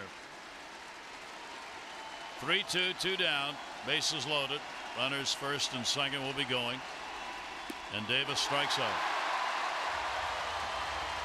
Garcia gets his 6th K. And the Orioles, with a couple of hits, leave the bases loaded.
Manny Machado looking to drive in number 50. He does with the sac fly. Machado accounting for 23% of the O's offense this season. How about Granderson, though? Struggling this season. Comes up with his 5th home run in the first tie ball game.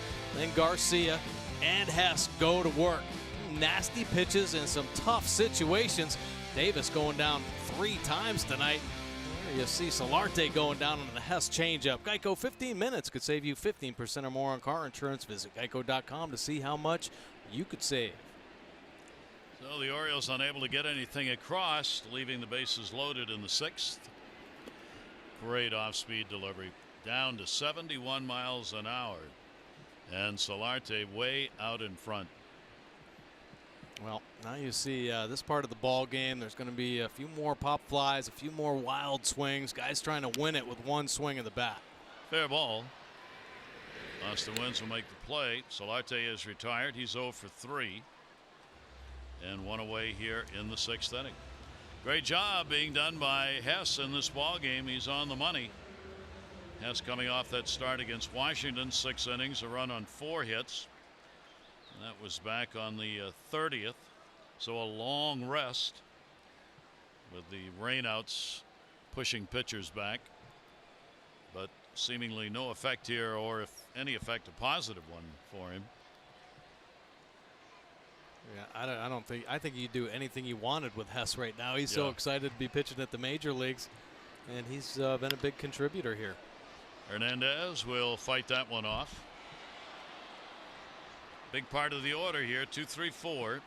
Hernandez drew a walk his last time up, and he has grounded out, one of 2 walks surrendered by Hess in the ball game.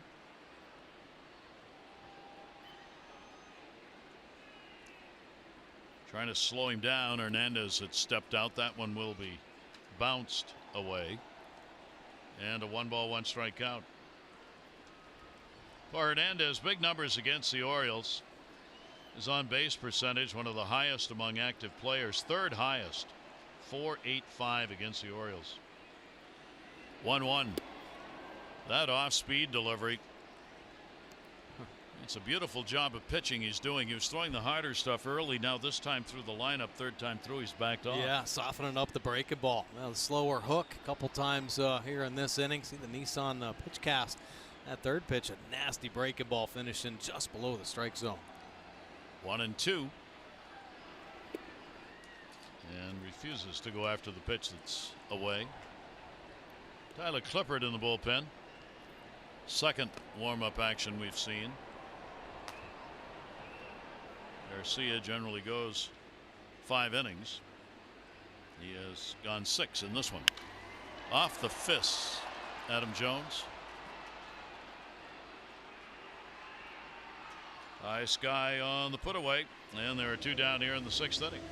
Well, the Orioles are proud to join Johns Hopkins, University of Maryland, and other corporate leaders supporting Baltimore City's Youth Works program, seeking to provide up to 12,000 Baltimore City youth with summer employment.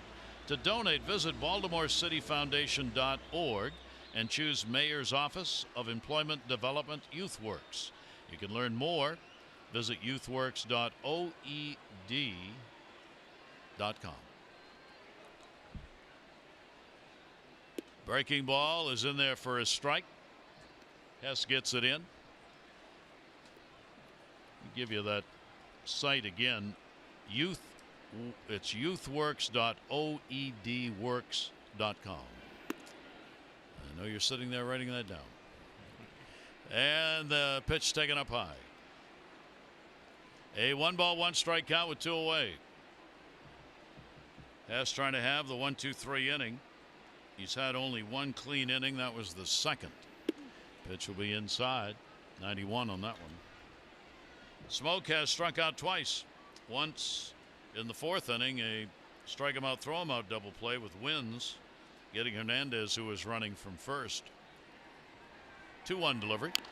Little chopper, fair again. 2 of these in 1 inning. Wins. Gets it. Great inning. Hess retires the side in order. 6 complete. The runs came in the 1st inning. Since then, it's been all pitching.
was time for a pretty good start. 6 strong innings. Orioles only getting 4 hits. 1 run coming in the first inning on a Machado sac fly. 3 walks. He was wild, but effectively wild. Had 6 punch outs as well. Going to give way to the bullpen. Tyler Clippard coming in, 32nd game this season, has 4 wins, a 3.34 earned run average. Veteran righty, used to pitching out of the bullpen. Got a pretty good fastball still, low 90s with the heater. But the change split combination, really his bread and butter pitch. See opponents hitting just 206. The lefty's completely controlled by his changeup, and just 164. 5 home runs on the year. He is a fly ball pitcher, so there is a chance to pop one out of here. So Clippard comes on, and Gentry will face him. Gentry is 0 for 2. He has struck out and grounded out.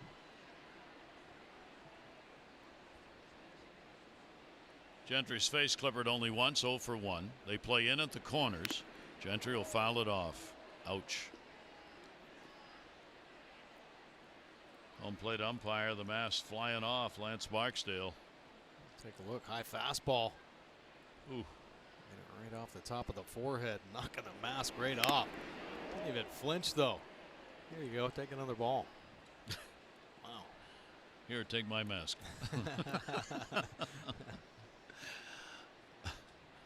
Oh, on count on Gentry. Wins, and then the top of the order, Mancini due up. Breaking ball is going to stay up high. Tyler Clippard worked against the Orioles in the first series in 1 game and pitched a 1-2-3 inning, getting a strikeout. Orioles have seen a good deal of Tyler Clippard over the years. This has been a real good one for him so far. Swing and a miss. Yeah, that is his pitch right there. So he's got the long limbs, right? And he's a little funky with his presentation, but then he gets violent and out comes just a marshmallow, about 77 miles an hour. See Gentry well out in front. Almost kind of slows his whole body down and then speeds it up at the end. An old Little League changeup.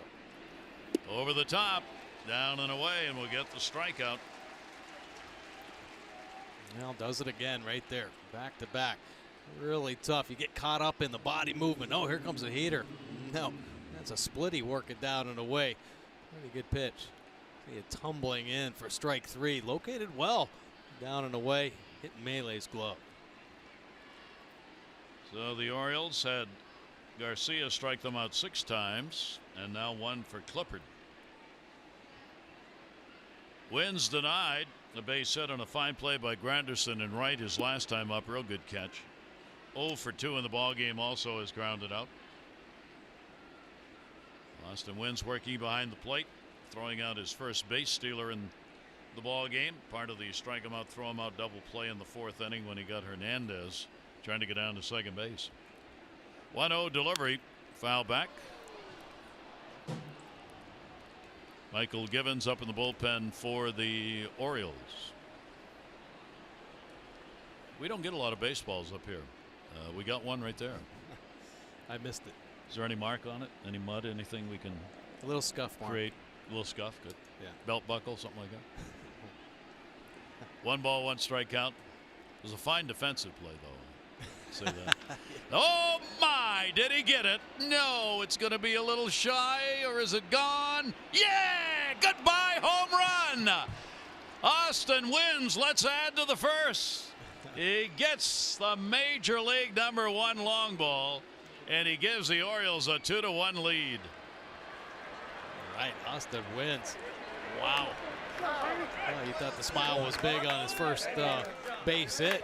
His first home run, 101 miles an hour, 345, but it had some serious altitude, scraping the roof. What a swing. What a start for Austin Wynns. And the Orioles lead at 2-1 on the long ball, career #1. Gets it with 1 down, 7th inning. Here is Trey Mancini. He'll go after it. Take a look at our Ford drive of the game. Oh, here it is. Austin Wynns getting on a hanging changeup. My goodness, squares it up. And how about that ball almost straight up out of the box and just enough to get out of the Rogers Center. What a week he's had. Here's the 0-1 delivery. A breaking ball will be in there for a strike. So Tyler Clippard delivers the homer in our Ford drive of the game. Hurry to your local Ford dealers for great savings on cars, trucks, and SUVs. And a big celebration in the Oriole dugout.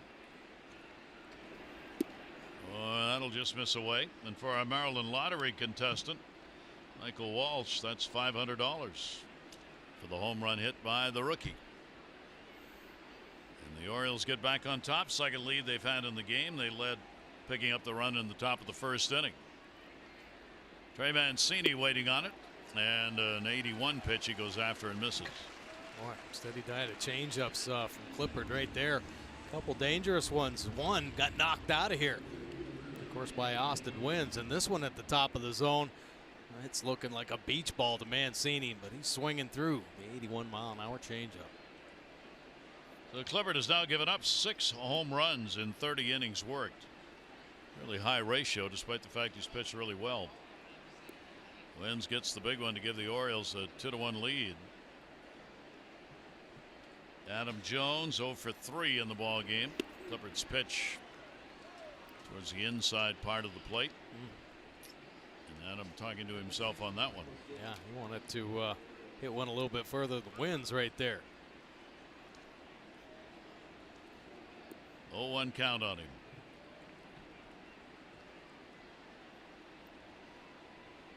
Five hits now for the Orioles on the Wynns home run. Clippard an off balance delivery right there as he spun around. Well, you get a chance to make your mark. This is it for him. You're looking at young players. You're looking at Hess pitching. You're looking at Wynns. Yeah. Going to be looking at others along the way here the rest of the year. 1-1 delivery on the way, and that one he chased down in the dirt. 1-2. Adam kind of smiling about that. We haven't seen a lot of those wild swings from Adam Jones this season. This time the split finger getting the best of him. Pretty good movement there right on the plate. Adam is 3 for 13 off Tyler Clippard. 2 down, nobody on here in the 7th.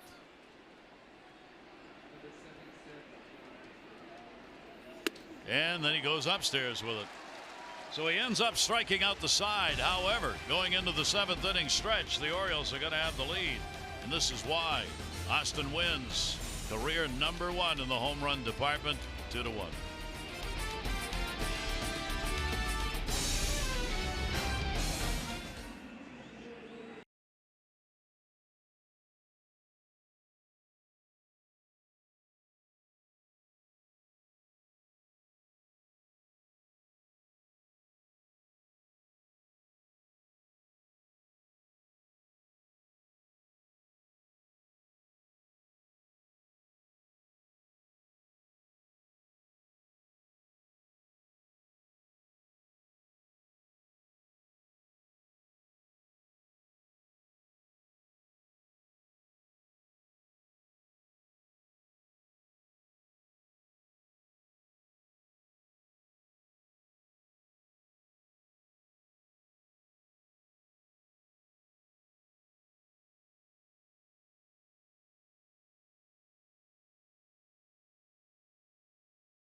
Hess delivering to Morales and gets the strike in. Bottom half of the 7th inning. Wynns giving the Orioles a 2-1 lead.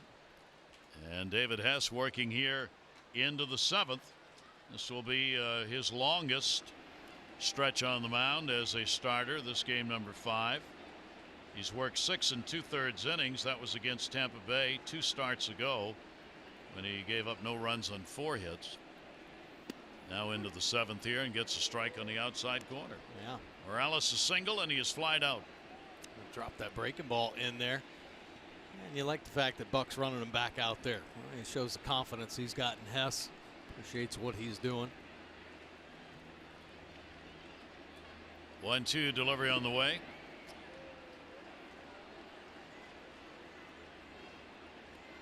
Michael Givens is ready to go in the bullpen. He's just staying warm out there. The Orioles trying to win their 3rd in a row. Pick up another win on this road trip. 2-ball, 2-strike count on him. Shift on. Morales will foul that one back. Axford up in the bullpen, with Clippard probably having worked his inning, giving up that go-ahead home run for the moment.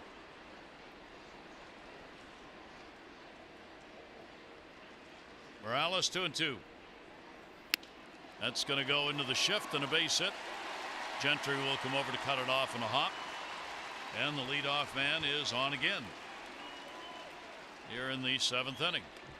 Well, Morales spinning one down the third base line. They will pick up his 2nd knock now tonight. And that will be it for David Hess, with Givens ready to go in the bullpen. But a fine performance, 3 real good ones in a row. Hess will come out of there having given up a couple of walks, 3 strikeouts, and a chance to be the winner. Orioles up by 1.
Shutting down this Blue Jay offense. He had everything working. Austin Wynns really had everything working for him. A couple good calls, nice change up there, and Wynns helping him out. The throw out, a little strike him out, throw him out. Hess, boy, another quality start. Good one. Looking pretty good. Yep. So now with the Orioles up 2-1, Givens comes on, and a timeout asked for at the plate. Take a look at Givens' numbers on the year. 3.90 earned run average, 38 punch-outs in 30 innings of work. Walks a little bit higher than I'd like to see, 15, but opponent's hitting just 232 off Givens. Maley up, runner at first. Maley's gone 1 for 4. Lifetime against Michael Givens. Checking down at third. Morales, not a base stealer. On at first. The Orioles looking for the ground ball. The 1-0. That'll be a strike at the knees. Givens worked in the Mets series on the 5th inning and the 3rd. Had 1 hit, 1 walk, couple of strikeouts. Didn't give up any runs in that one. He's worked as high as 2 1/3 innings this season for the Orioles out of the bullpen. Fly ball right field in the gap. Gentry moves over. Runner halfway. He'll put it away. And Maley is retired. Take a look at Hess's line tonight. The 6 strong innings, scattering the 5 hits, 1 earned run. Yeah, Granderson jumping on him for his 5th home run of the season. And a couple walks, 4 punch outs. See, 99 pitches thrown. He had a rough first inning. He threw over 25 pitches and settled in nicely. A real fine ball game and a chance to pick up his 3rd win. Givens now with 1 away. Diaz has flied out twice to center field. Givens has never lost against Toronto. He's got a 4-0 record in 21 games. He worked 1 game in the first series, did get hit for 3 runs, 3 hits, and an inning and 2/3, but not decisioned. Slider's going to miss away at 95. 1 ball, 1 strike count, 1 down. Another typical game for the Orioles this year. 2-1. Each team with 5 hits. Toronto's had a couple of better chances. Ball is foul back. Toronto definitely a few more opportunities, getting some lead runners on to start some innings. But Hess going to work, making the big pitches to shut him down. Of course, we're looking at Morales over there at first base. You know, John Gibbons would like to do something, spark the offense, but Morales just doesn't run. Nope. So he's staying put. Ground ball down to 3rd, chance for 2. Danny Valencia, a little trouble getting it out of the glove, and that's all they're going to get. Jonathan Scope will take it at second base. They do get the lead runner, 2 down. Yeah, Valencia catching that one a little bit too deep, and he's got the big glove over there at 3rd base, so searching around for the grip on the baseball. Take a look, reaching out there, kind of pushing away from him, and he catches it down there in the web, and then he's got a double clutch. Jonathan Scope, smart play, just making sure of that lead out there at second base. Not trying to force the issue, just getting the outs. Jonathan had a tough play trying to catch that ball. Was riding away towards right field. Kept the foot on the bag. Givens gets it on the inside corner. Grichuk has had a double and he is grounded out. There are 2 down. 4 to 7 innings. Leadoff man has been on for Toronto. Only that leadoff homer by Granderson in the first has scored. Slider away. 1 ball, 1 strikeout. Game 2 coming up tomorrow, as we will be with you at 6:30 O's Extra, 7 o'clock for the ball game on Masson 2. Andrew Kashner against Jay Happ, the scheduled starters. 1-1 delivery on the way, fouled upper deck. Givens gets ahead of him, 1-2. Grichuk a little tardy right there, a 96-mile-an-hour fastball from Givens. Givens, of course, coming from the side. A little tough, a little deception in his delivery. Heater getting all over the righty. 1 ball, 2 strike count. Diaz a runner at first. Davis holds. Grichuk will take the pitch away. So Givens works it to 2-2.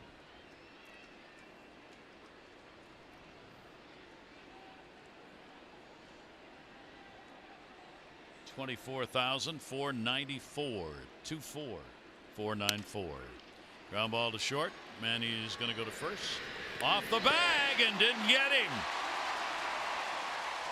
Manny Machado pulling Chris Davis down the line. Grichuk hustling and he's on.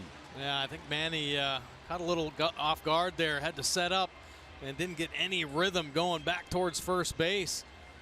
And that ball ended up leaking up the line. You see that? He just set up way too soon. And typically, man, it's all about rhythm for him and nothing right there. Just got locked into his fielding position. They're going to give him a base hit. So first and second, 2 down. Urshela at the plate, pops it up. Davis coming. He's got time and he's got it, and that will do it. No runs, a couple of hits, 2 left on. The Orioles up 2-1.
How about this moment? A team play right here. Hess with the nasty changeup to Smoke, striking him out. And how about Austin Wins? First caught stealing right here, but Manny Machado on the back end with the sensational tag. Yeah, strike him out, throw him out. And the Orioles have the 2-1 lead in game 1 of 4 here in Toronto. Tyler Clippard worked an inning, gave up a run on a hit, the home run that has given the Orioles the 2-1 lead.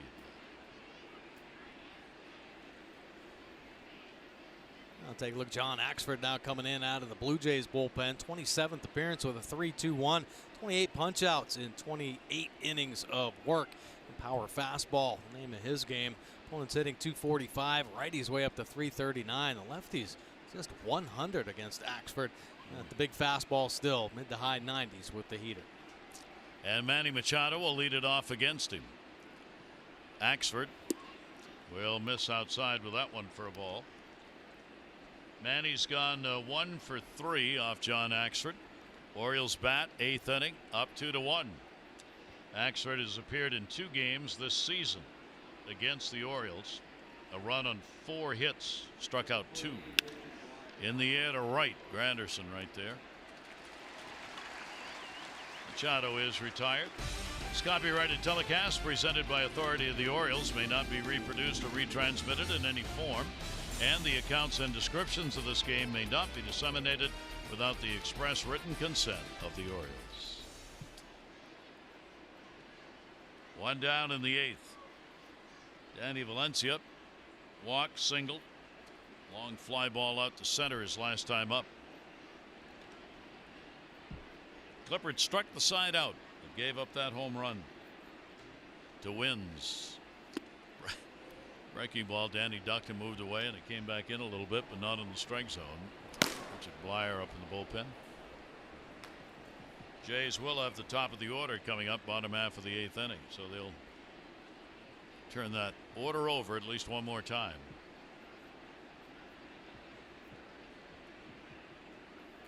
Axford buries one outside. Great job by their starter, Jaime Garcia. Run on 4 hits over 6, non-decision. Clippard becomes the pitcher of record. David Hess leads the ball game, a run on 5 hits over 6 plus, with 2 walks, 3 strikeouts. Pitcher of record for the Orioles, chance to win his 3rd. Yes, John Russell, his bench coach, catching coach. Down low. He falls behind 3-0. You wonder, John's talking about here, back end here of the Oriole bullpen. Talking about Blyer's stuff, what he's trying to do with some of the hitters. What do you want Wins to do? Calling a ball game. Austin Wins has received high marks from the Orioles organization. O and Loop in the pen. Orioles have really liked the way the young catchers call games in the minors, so they hope bring that up, learn a little more, especially from Russell. 3-1 delivery on the way. In the air, left center field. Danny Valencia touches it up, and goodbye, home run. Valencia's tagged it in this ball game. He's been on it, and he makes it a 3-1 ball game. Wow, that was a big ball right there by Valencia. A couple, a breaking ball starts him off with up over his head, and a hard cutter slider down and away. He had to come with the 2-seam fastball. Valencia was sitting on it, caught it square, 107 miles an hour off the bat, 424. Home run number 6 on the year for Danny Valencia. And the Orioles get another big run to make it a 2-run differential. So the Orioles a couple of homers in the ball game. Foul tipped into the mitt by Trumbo. Take a look at this swing on the 2-seamer. It looked like there was a magnet on his bat. This ball just tracing to the barrel and boom, lift off. Majestic home run here at the Rogers Center. Team celebrating it. Trumbo, base hit last time up. He puts that one to left field, hit it hard, and goodbye! Home run into the bullpen. The Orioles have back-to-back home runs off John Axford. A line drive home run for Trumbo, and the Orioles lead at 4-1. Wow, Good to see that. Trumbo homering his third home run of the season. And he got on top of a high heater there. My goodness. You hit it hard, I can hit it a little bit harder. 109 miles an hour off the bat. Only went 394. Why? Because it was probably 10 feet off the ground. It was a bullet. So a couple of big home runs for the Orioles. And they extend that lead to 3, doing it against the bullpen. Axford giving them up back-to-back. Jonathan Scope takes it away. Let's take a look at this Trumbo bullet here. High heater, another two-seamer. Looking like there's a magnet on the barrel here. Catching it clean, and wow, that got out of here in a second. That could have hurt somebody. Don't get in front of that. 1-0 count.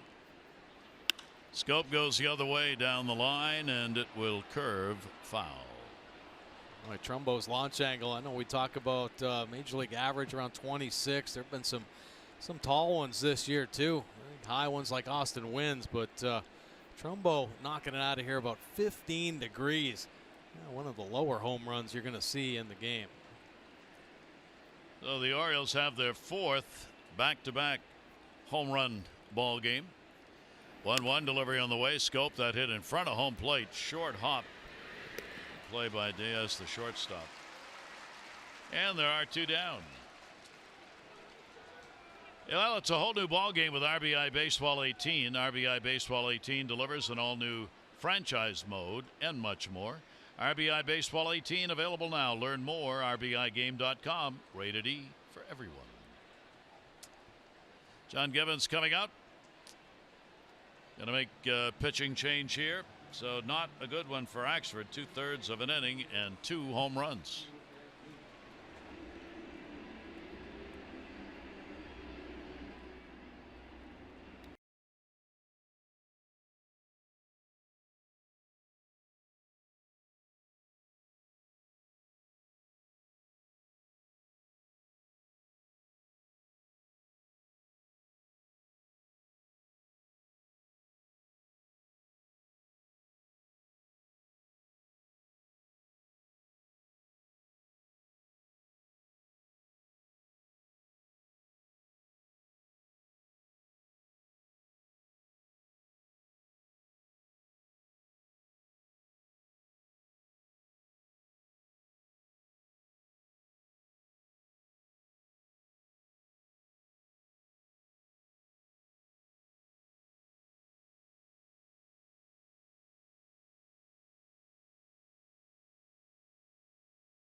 Punch outs in 22 2/3 innings of work.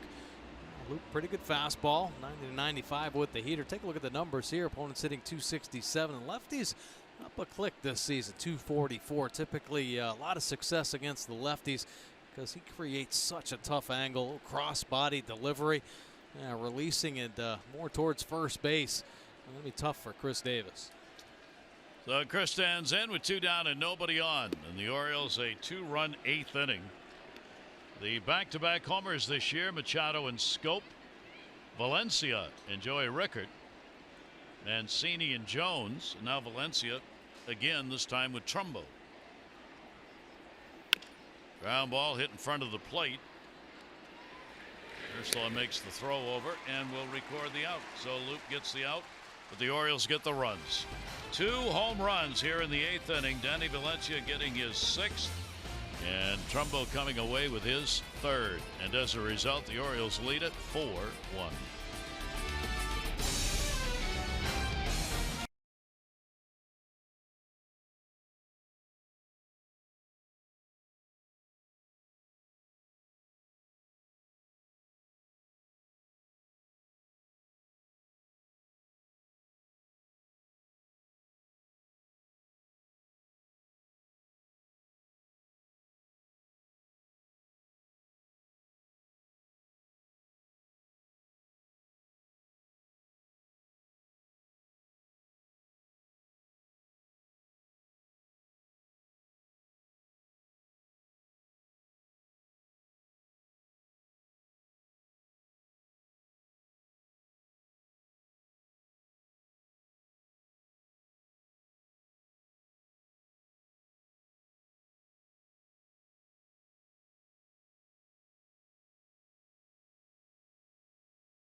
Kushner will be on the mound against Jay Happ.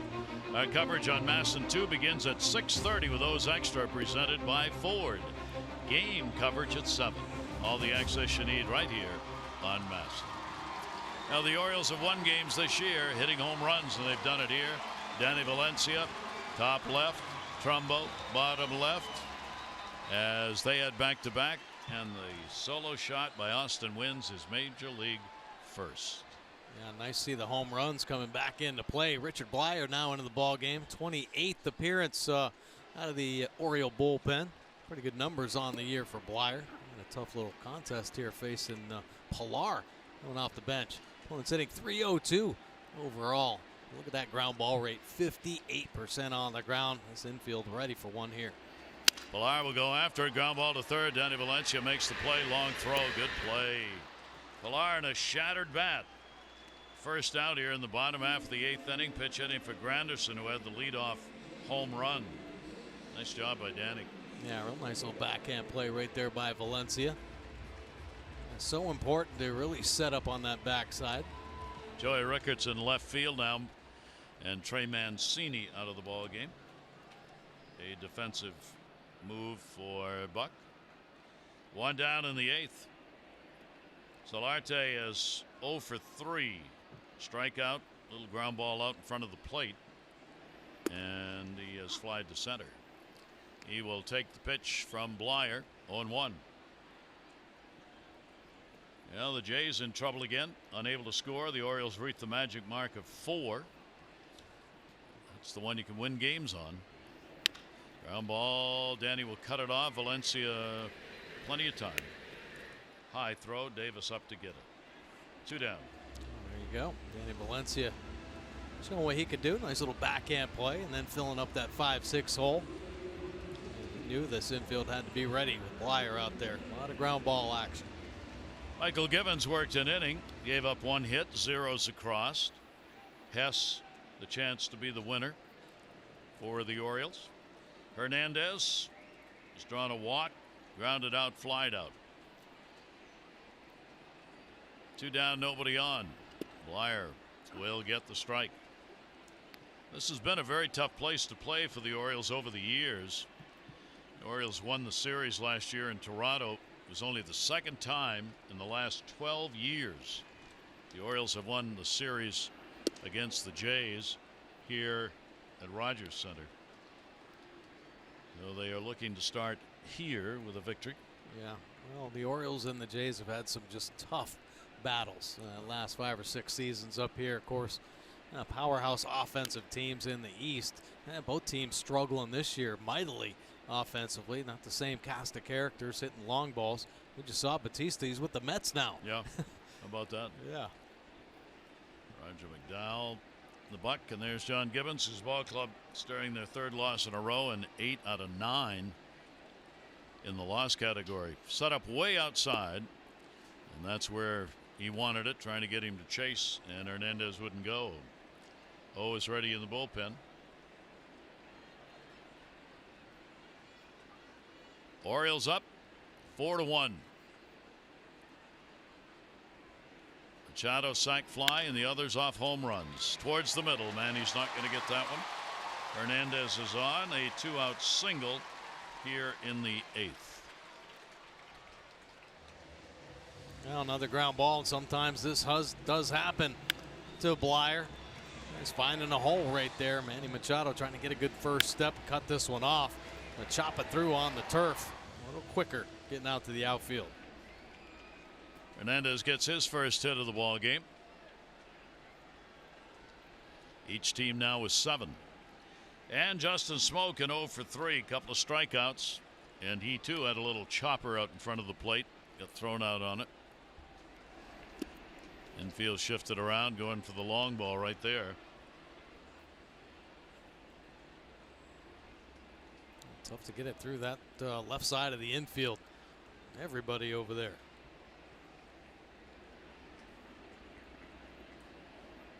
Hernandez off first base. That one's going to go to the other side of second, but close enough to get it is Jonathan Scope.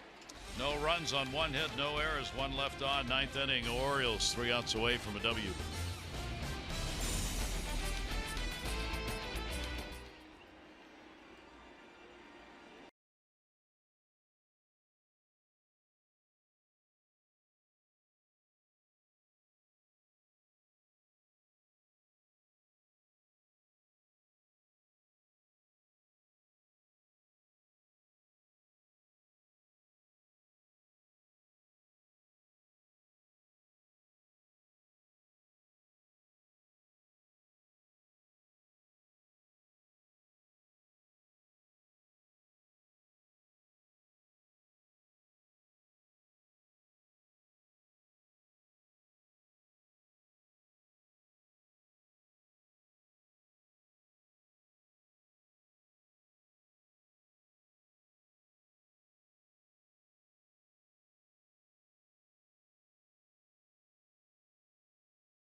Low fares with nothing to hide. That's transparency.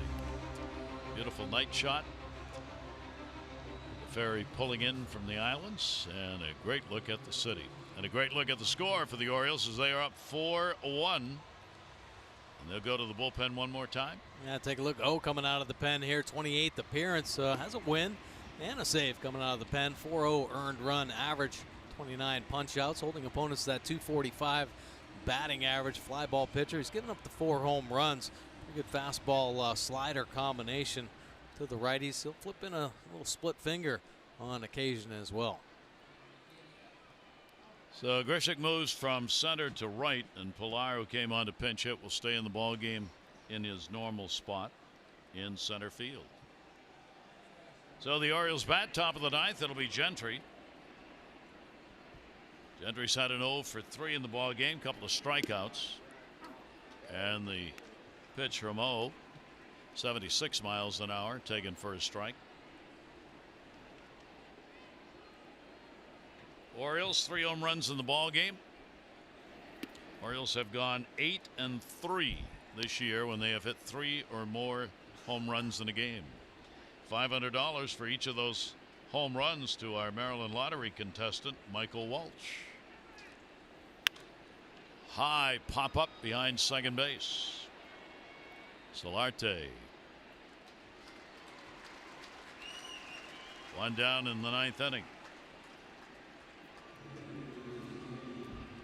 Orioles overall, when they hit a home run, 16-21. It matters. That's how the Orioles have been able to put runs up on the board with that low on base percentage they have and low number of walks. They've made that work tonight because Hess, Givens, and Blyer have been able to hold down the Jays. Breaking ball will catch the outside corner for a strike. Austin wins. Career first home run came in the 7th inning. Has a chance to be the game-winning run. 0-1 delivery. That'd be another first for him. Got his first throw out of a base stealer. Well, and he gets in there and he makes an impact. You know, he's got a couple real good ball games. And it's getting in there. Yeah, I love the way he threw out the base runner. And contributing with the bat. He'll step out against Stowe with a count at 0-2. You know, a lot of times it's just a matter of settling your nerves down. A younger player getting an opportunity to play, new stadiums, you know, new teams, new things you got to figure out. Nice to get off to a good start. Off the fist down the line, Souvenir into the seats.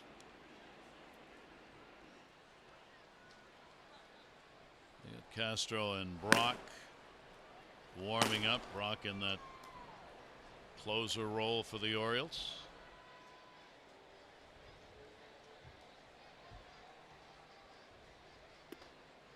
Pitch will be up high by 0.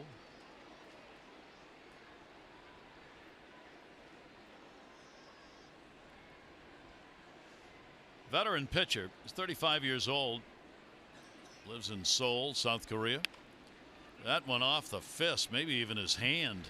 Will go over to cover. Wow. Smoke makes the flip and gets the out. Yeah, that was all in the kitchen right there. Rosted wins, and as he made contact, he was talking to himself. Spinning in the box. So there are 2 down. Ran in hard.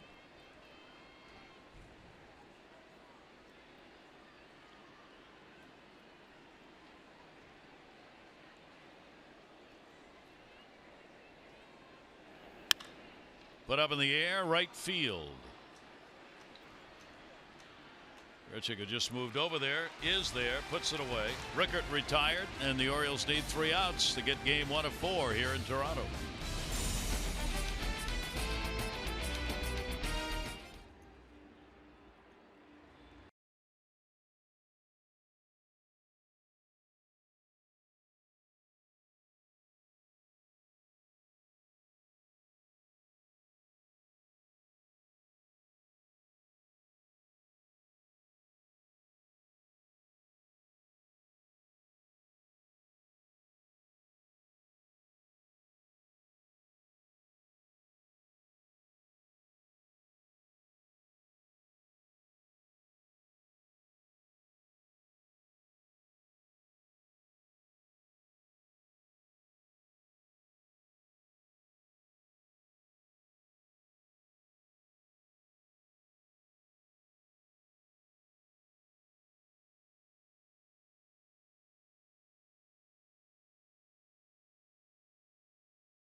Last 11 appearances, 12 innings pitched total, nothing on the board for earned runs, 5 walks, 12 punch-outs. Yeah, Brock back to form, chucking in that firm fastball, mid-90s, turbo, changeup, and the power slider.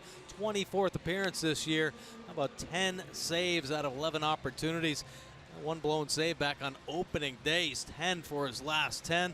Cleaned up a couple tough saves up in New York. And now on to try to close one out here in Toronto. Holding those righties down to just a .204 batting average. So the Orioles look to put this one away as Brad Brock will come in for Richard Blyer. Worked an inning, gave up 1 hit. David Hess looking to be the winner. If he gets it, he'll be 3-2. Clippard would take the loss and be 4-3. He was the first reliever who came on. But first things first, 3 outs. Morales will go after the first pitch and fouls it off outside of first base. Maile and then Diaz due up for Toronto. Their struggles continue trying to score runs. They've not been able to get the long ball going here. Morales has picked up a couple of singles, 2 for 3 in the ball game. Brad Brock's delivery to him, lifted in the air to left center field, and that'll be hauled in as Joey Rickert moves over to get it. Good pitch from Brock. Oh, change up, dying down and away, and looked like Morales was going to have a swing on it, but gets him off balance, and a weak fly ball for out number 1. Brad worked an inning, and in the first series against them, gave up no runs on 1 hit. Here is Luke Maile. Maile, a walk, a strikeout, and a fly ball out. And he'll take the pitch outside for a ball.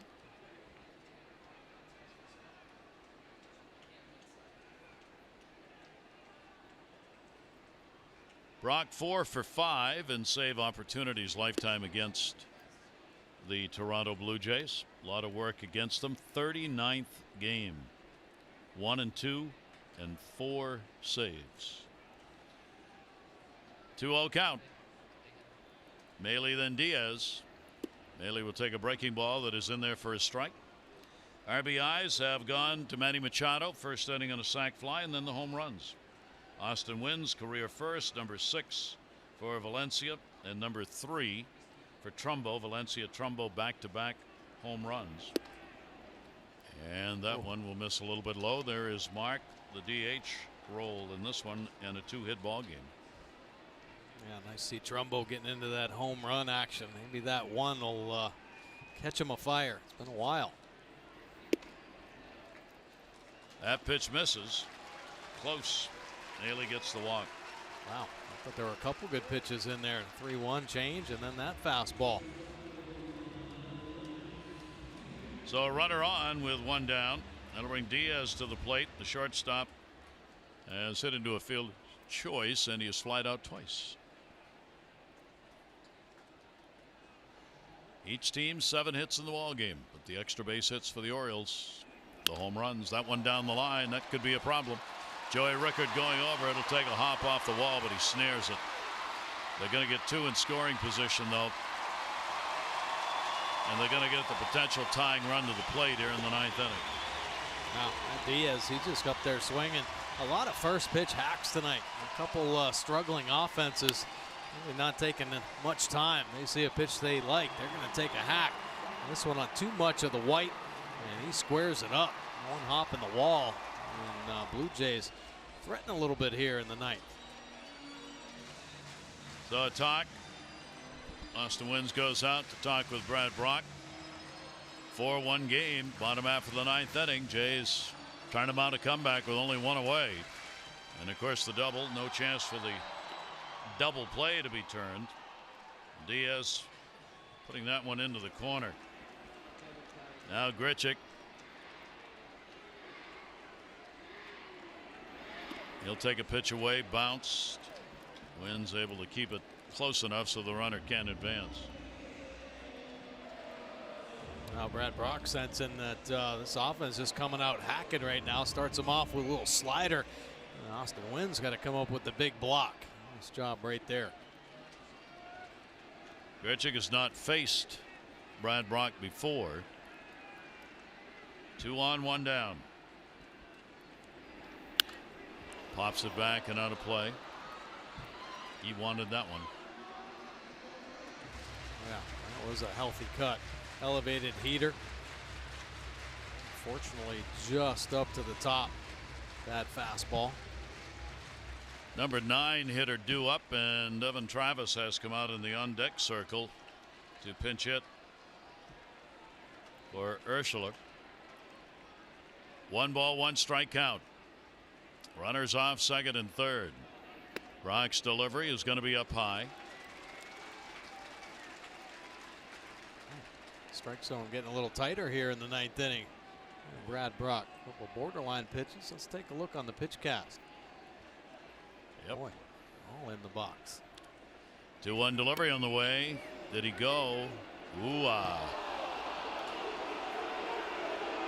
Tom Woodring on the check swing strike. And the nasty changeup. Oh, yeah. Boy, that angle you get down that first baseline, so different than looking at it from anywhere else, including up here. Absolutely. So Brock works it to 2-2. Maley off third, Diaz off second. Timeout asked for at the plate. Grichuk looking for a base hit. Get on. Grichuk's going to get one down the line. That's a fair ball. It'll take a hop off the wall. Maley will score. Diaz will score. Grichuk goes into second, a double, 2 RBIs, and the potential tying run is on at second base. Wow. Well, Brad Brock, when he's on his game, he's getting ahead, but unfortunately falling behind a couple hitters here. And Grichuk, boy, he's hammering a pitch that was called the ball earlier in the AB. Not taking any chances there, staying on top and slapping a double down the right field line. So the Jays exploding here in the bottom of the 9th inning. Still only 1 away. The walk to Maley, that has scored. The double by Diaz, that has scored. And Grichuk with a big 2 RBI at bat. Roger McDowell out to have a word. Real good at bat by Grichuk. Picks up RBIs 11 and 12 with his 4th double of the year. Now Travis will stand in as a pinch hitter. Devin Travis meant so much to this team last year, hitting only 196 with 102 at bats. Travis will take one down low for a ball. Travis is 1 for 7 off Brad Brock. These doubles, of course, have prevented any chance of getting a big double play opportunity. Miguel Castro up in the bullpen. So we're 4-3, 9 hits now on the board for the Jays. And they are 1 hit away from tying this ball game up in the 9th inning. Brock wanted to step off. Travis steps out. Adam Jones has moved in a bit in center. Half a dozen steps closer. Travis off the mask. Bounces out in front of home plate. Yeah, outfield shortening up for sure. Ground ball finds its way through or a line drive. They need a shot at the plate. Everybody taking a couple steps in. Grichuk not a speedy runner.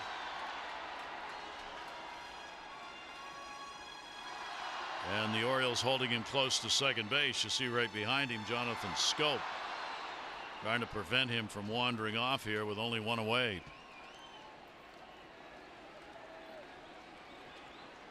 Travis pinch hitting in the number 9 spot. 1-1 delivery on the way to him. That'll be way outside.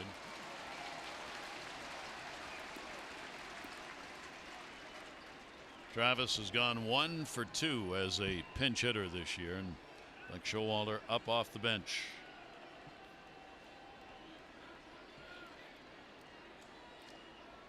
Brad Brock, 2 ball, 1 strike count, and that's outside. Well, not as sharp as he's been the last couple ball games. Really filling up the strike zone. Here falling behind and just can't get it back in. See the misses yanking everything down there, down and away.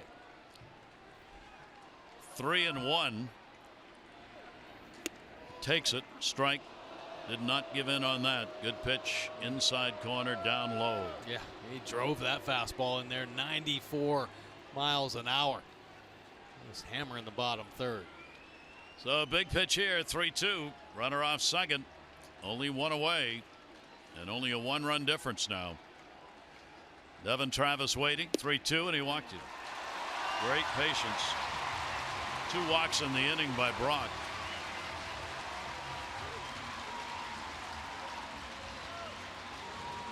First and second. And now you get a big bat coming to the plate in the leadoff spot. Pilar grounded out his only at bat in the 8th inning. He pinch hit for Granderson, who had a leadoff homer for the Jays. So Pilar is hitting in the leadoff spot. Yeah, pretty good speed. He's going to have to hit it hard. Want to turn 2. Pilar 3 for 15 off Brad Brock. Infield set for 2. Pilar takes a breaking ball in there for a strike. Didn't like it. Boy, Brad just missing the last 2 batters with that breaking ball. Finally getting it in there for strike 1. Defense in the outfield stays shortened up, even with Pilar at the plate.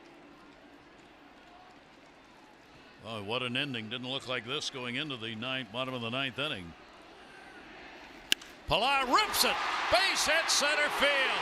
Runner held up. Adam Jones are going to bring him home. Play at the plate. Relay throw. Not in time. They've tied it. Pilar with an RBI base hit. And it is a 4-4 game. Wow. Well, Pilar with the clean single out there, but everybody kind of freezing on this line drive. Didn't know if Adam Jones was going to come down with it. There you see that line drive swing by Pilar. And take a look at the runner out there. Grichuk at second. He freezes a little bit. He gets the third, and the ball is in the air. But he gets some good closing speed and catching the back end of the plate. Does he slap his hand on? Yes, he does. A nice slide by Grichuk to tie it up. Louis Rivera, third base coach, sending him, and now the Jays have a chance to win it. Brock out of the game.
That save, and Blue Jays ended up tying it up. So Castro looking for some outs right here.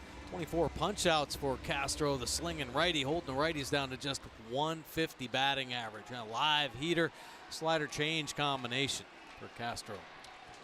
Well, there are runners on at first and second. Potential winning run at second base. Solarte is 0 for 4. First and second occupied, one away. They're looking for the double play. Solarte will foul that one off. Well, the Blue Jays have not won a game where they have trailed after 8. They are 0-33 in games where they've trailed after 8 innings. And the Orioles have not lost a game where they have led after 8. They are 17-0. Solarte is trying to change both those numbers. He will take the pitch away for a ball. So Brock works a third of an inning, 3 hits and 2 walks. Those were really costly. Yeah, definitely. Yeah, whenever Brad Brock's walking, hitter's not a good thing. Brad's so good when he stays aggressive, gets that strike 1. Devin Travis, the potential winning run, that'll be down the line and foul. Solarte a little tardy on the big fastball from Castro.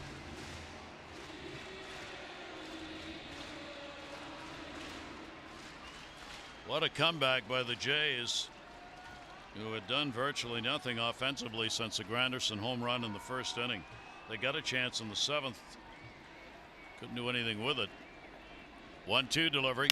Ground ball. Got a chance for 2. Scope 1. Got to hustle it over, and they do, and record the double play. So Castro comes on and gets the job done, but before this double play, 3 runs scored, and we're going extra. 4-4.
.50 earned run average. See on the bottom, 19 punch-outs, 13 walks. Those numbers down. Strikeout rate is down, but the walk rate up for Barnes this season.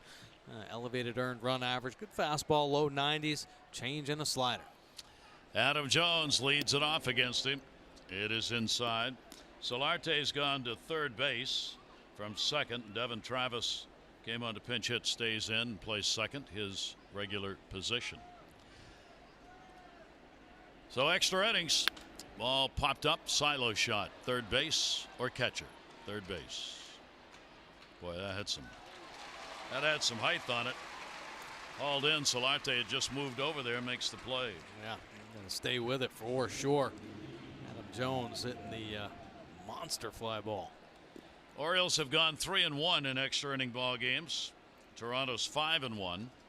Toronto lost their first extra inning game last night. 13 innings against the Yankees.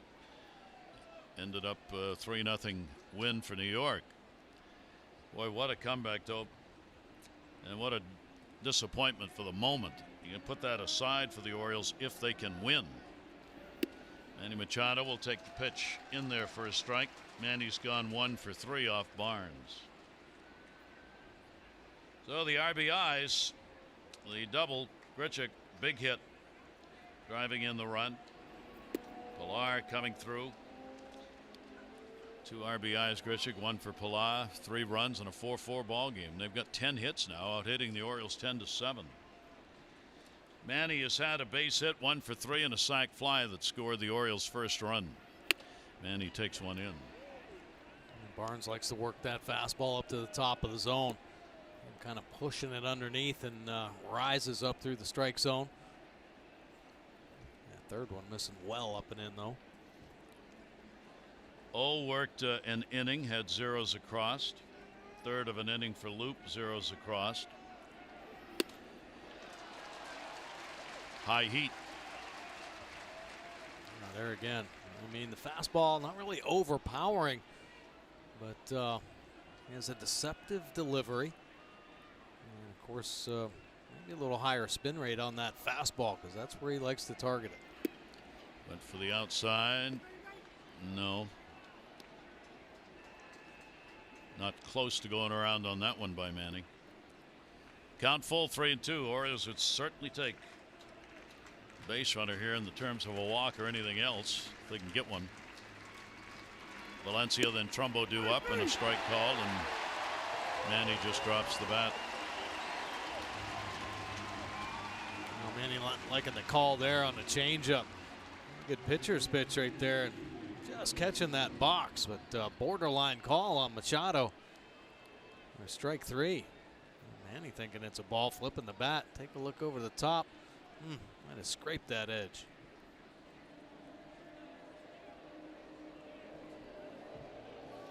So Manny out of there.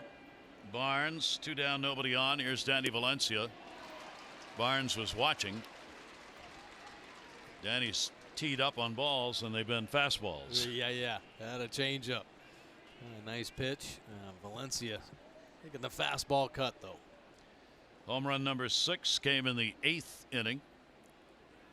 Danny goes after one up and away.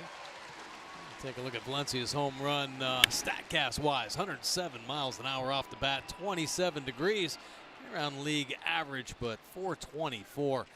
It landed a long ways away. Valencia, Trumbo, the back-to-back homers that inning. Danny goes foul. So he'll hold in there, 2 strikes. Barnes has come out throwing strikes. He's just putting it across the plate here. He's not wasting any pitches. Valencia's gone 0 for 1 against Barnes. Remember, Danny played here parts of a couple of seasons, so that was the 10th home run that he has hit in this ballpark. And that one is going to miss a little bit inside. He's up in the bullpen. Boy, John Gibbons said before the game tonight, we're not going to call up anybody else who didn't think about it. We feel as though our bullpen's okay even after the extra inning game. We may be rethinking that right now. They're asking on these check swings and aren't even close. A little slider away. Take a look, Danny Valencia. Well, it's closer than I thought. Yeah, actually closer. Boy. Rule is catcher asks. The umpire's got to ask the corner base. 2-2. Wow. That is the 11th Oriole to strike out in this ball game. Bottom of the 10th, tied at 4.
It was being so kind to the Orioles, and then came the bottom of the 9th inning.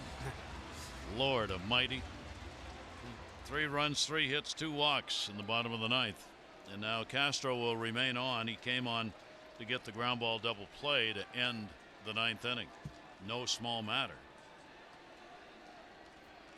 Oscar Hernandez will lead it off, bottom of the 10th. Hernandez, a base hit, a walk. He has grounded out and he has flied out. And Castro being called on to hold the fort here in extra innings. 4-10-0 Toronto, 4-7-0 the Orioles. That one is going to miss up maybe a little bit away as well at 98 miles an hour, 2-0. Yeah, bringing some noise right now with that fastball.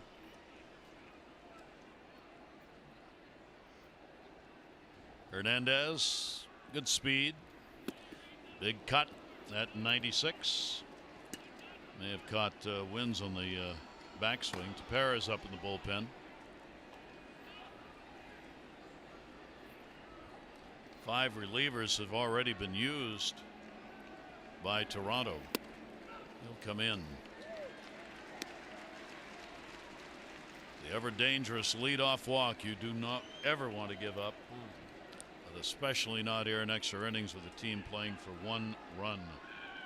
Hernandez 1 for 2 off Castro. Will chop it off himself on the bounce. It's a good pitch right there, down and away with the fastball. No one making any mistakes. Up and out over. Working the quality pitches. That 5th one probably his best fastball. 3-ball, 2-strike delivery on the way. That's going to be a base hit. That's towards the gap. Needs to be cut off. Rickert will. Going to try for 2. Chance at second base. He gets the double. Great base running by Hernandez, and Rickert hurried over to cut that gapper off. Wow. Hernandez thinking he was going to lull him to sleep out there in the outfield. Rickert did a great job cutting it off and getting it right back in. Throw just a hair offline, but Hernandez didn't go off that. He just went on his own, thinking I got to get out in a scoring position, and catching a break right there. That throw just running up the line. See Jonathan Scope fighting to hold that bag, reaching back and slap the tag on, but Hernandez with a nice, tight, aggressive turn around first base, picking up his 14th double. So the potential winning run again is on at second base, as it was in the 9th inning. Here is Justin Smoke, who's 0 for 4. Boy, Hernandez against the Orioles has played 10 games, and he's got 5 extra base hits and has scored 8 runs against the Orioles. He's one of the highest extra base hit percentage-wise in the American League coming into this game. 58% of his hits are extra base hits. Man. And part of that's that speed you just saw there. Absolutely. To turn a single into a double. Yeah, he made that a double. Orioles defense is in the shift. Manny Machado, though, has got to stay real close. They do not want Hernandez any further off that bag than they can help. And the intentional pass will be given here to Smoke, which will set up possibility for a double play. So runners at first and second base. Morales coming up. Well, Austin Wynn's out there going through the pitching chart. How is he going to attack Hendrys Morales? This type of situation, he'd love to get that nice little double play ball like he got to end the 9th inning. Morales is 0 for 2 off Castro.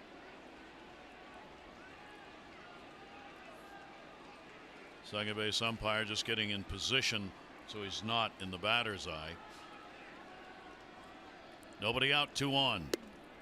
That should be away for a ball.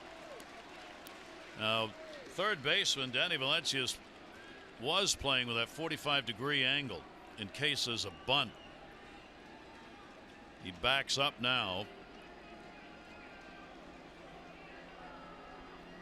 Still keeping an eye on a runner at second. Make sure he doesn't take off. Morales swings through it. 1-1.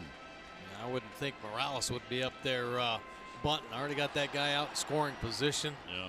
Well, it's a proven veteran hitter, even though an off year.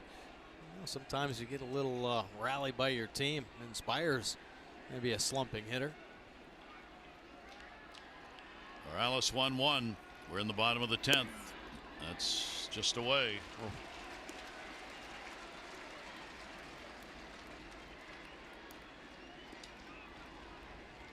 Orioles 3-run lead going into the 9th. Jays battle back to tie it up with 3 in the bottom half. Now have 11 hits in the ball game. Castro looking for a ground ball double play with nobody out. Morales didn't get a good look at that one. Good delivery at 86. Wow, what a great changeup by Castro. Really working on this secondary offering. That live heater that so many hitters have to catch up to. That started a little bit earlier. Mastering that changeup, seeing so many get caught off balance. Morales 238 with runners in scoring position. Runners off first and second. He'll take the pitch away. He's not helping. And the count goes full, 3-2. Blue Jays 2 for 8 with runners in scoring position in the ball game. Maile on deck. The only one that matters is at second base. Potential game winner. Outfield shortened up a few steps all the way around. 3-2 delivery. And he gets him on a swinging strike. Good pitch right there. Tailing up and away. Nice little run action. 93 miles an hour here. And look at how he's working everything. Either on the plate out at third or just off. And Morales reaching and unable to come through for his team. Good 2 or 3 inches off the plate. So Maile will stand in. Maile's not had a lot of chances with runners in scoring position, but he's 9 for 24. Hitting over 370 in these situations. 1 down. Maile looked like he was going for a 3 RBI homer right there. Yes, he was. A healthy cut. Coming unglued on a 96-mile-an-hour fastball. Good movement with just enough sink. Maile's faced Castro only once, 0 for 1. Hernandez, the leadoff double at second. Intentional walk, Smoke at first. Outside with a slider.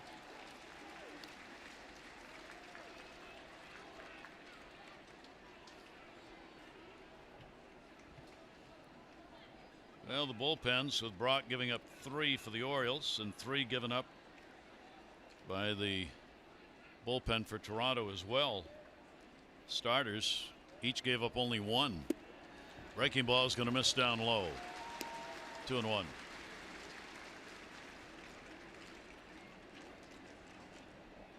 Borderline pitch right there. Nice to get a couple close calls.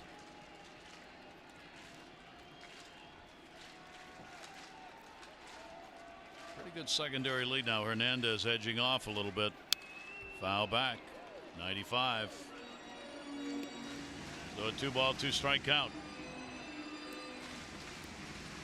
Ground ball or the K. That's what Castro's thinking about right now. Working 35 plus innings for the Orioles on the season. 25 strikeouts.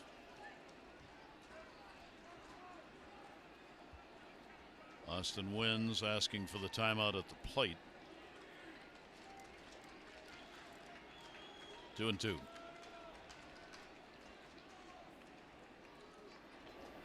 Maile, he had a double clutch on that. He was looking fastball. He was already striding. Yeah, a little slider right here. It really had him. And then it's just into the prevent after he recognized the spin. See that little double clutch with his body. Everything kind of going forward and then a little stop and go action. And barely fouling off the slider. Well, he keeps his at-bat alive. 2-2 again. Boy. Another 3-2 count. Well, this will be the 7th pitch of this at-bat. Diaz on deck. Maile trying to win it with a base hit. Castro trying to get the second out. 3-2 he does. Chases ball 4. Wow. And Castro back-to-back Ks.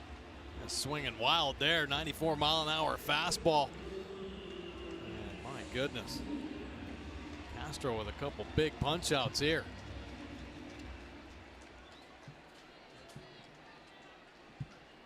So here's Diaz. First and second, nobody out. Morales and Maley strike out. Diaz and the off-speed deliveries way out in front. Diaz had the double in the 9th inning and would score one of the 3 runs. He is 1 for 4 in the ball game. Couple fly ball outs, fielder's choice. Now everybody can back up in the infield. Outfield still stays a little short here in case of a base hit. To have a play on Hernandez. Ground ball to third, foul. Yeah, 94 riding in hard, and Diaz getting it out of there. Foul off the bat. Well, Castro comes right at him. 0-2. Hernandez taking a look around at second.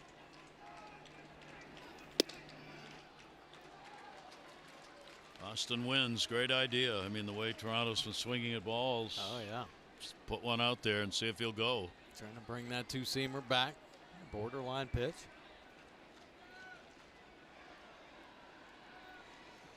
One and two.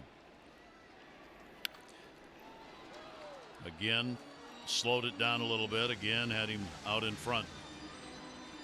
Yeah, got to be careful there, though. That one's staying up middle. Push that slider well off that outside corner, just like that fastball was the pitch prior. 4-4 ball game, 10th inning. That's going to be the ball game. Diaz delivers the base hit. Hernandez will score. And the Jays, an enormous comeback. Getting 3 runs in the 9th inning to tie it. And the game winner here in the bottom half of the 10th inning as Diaz drives in Hernandez.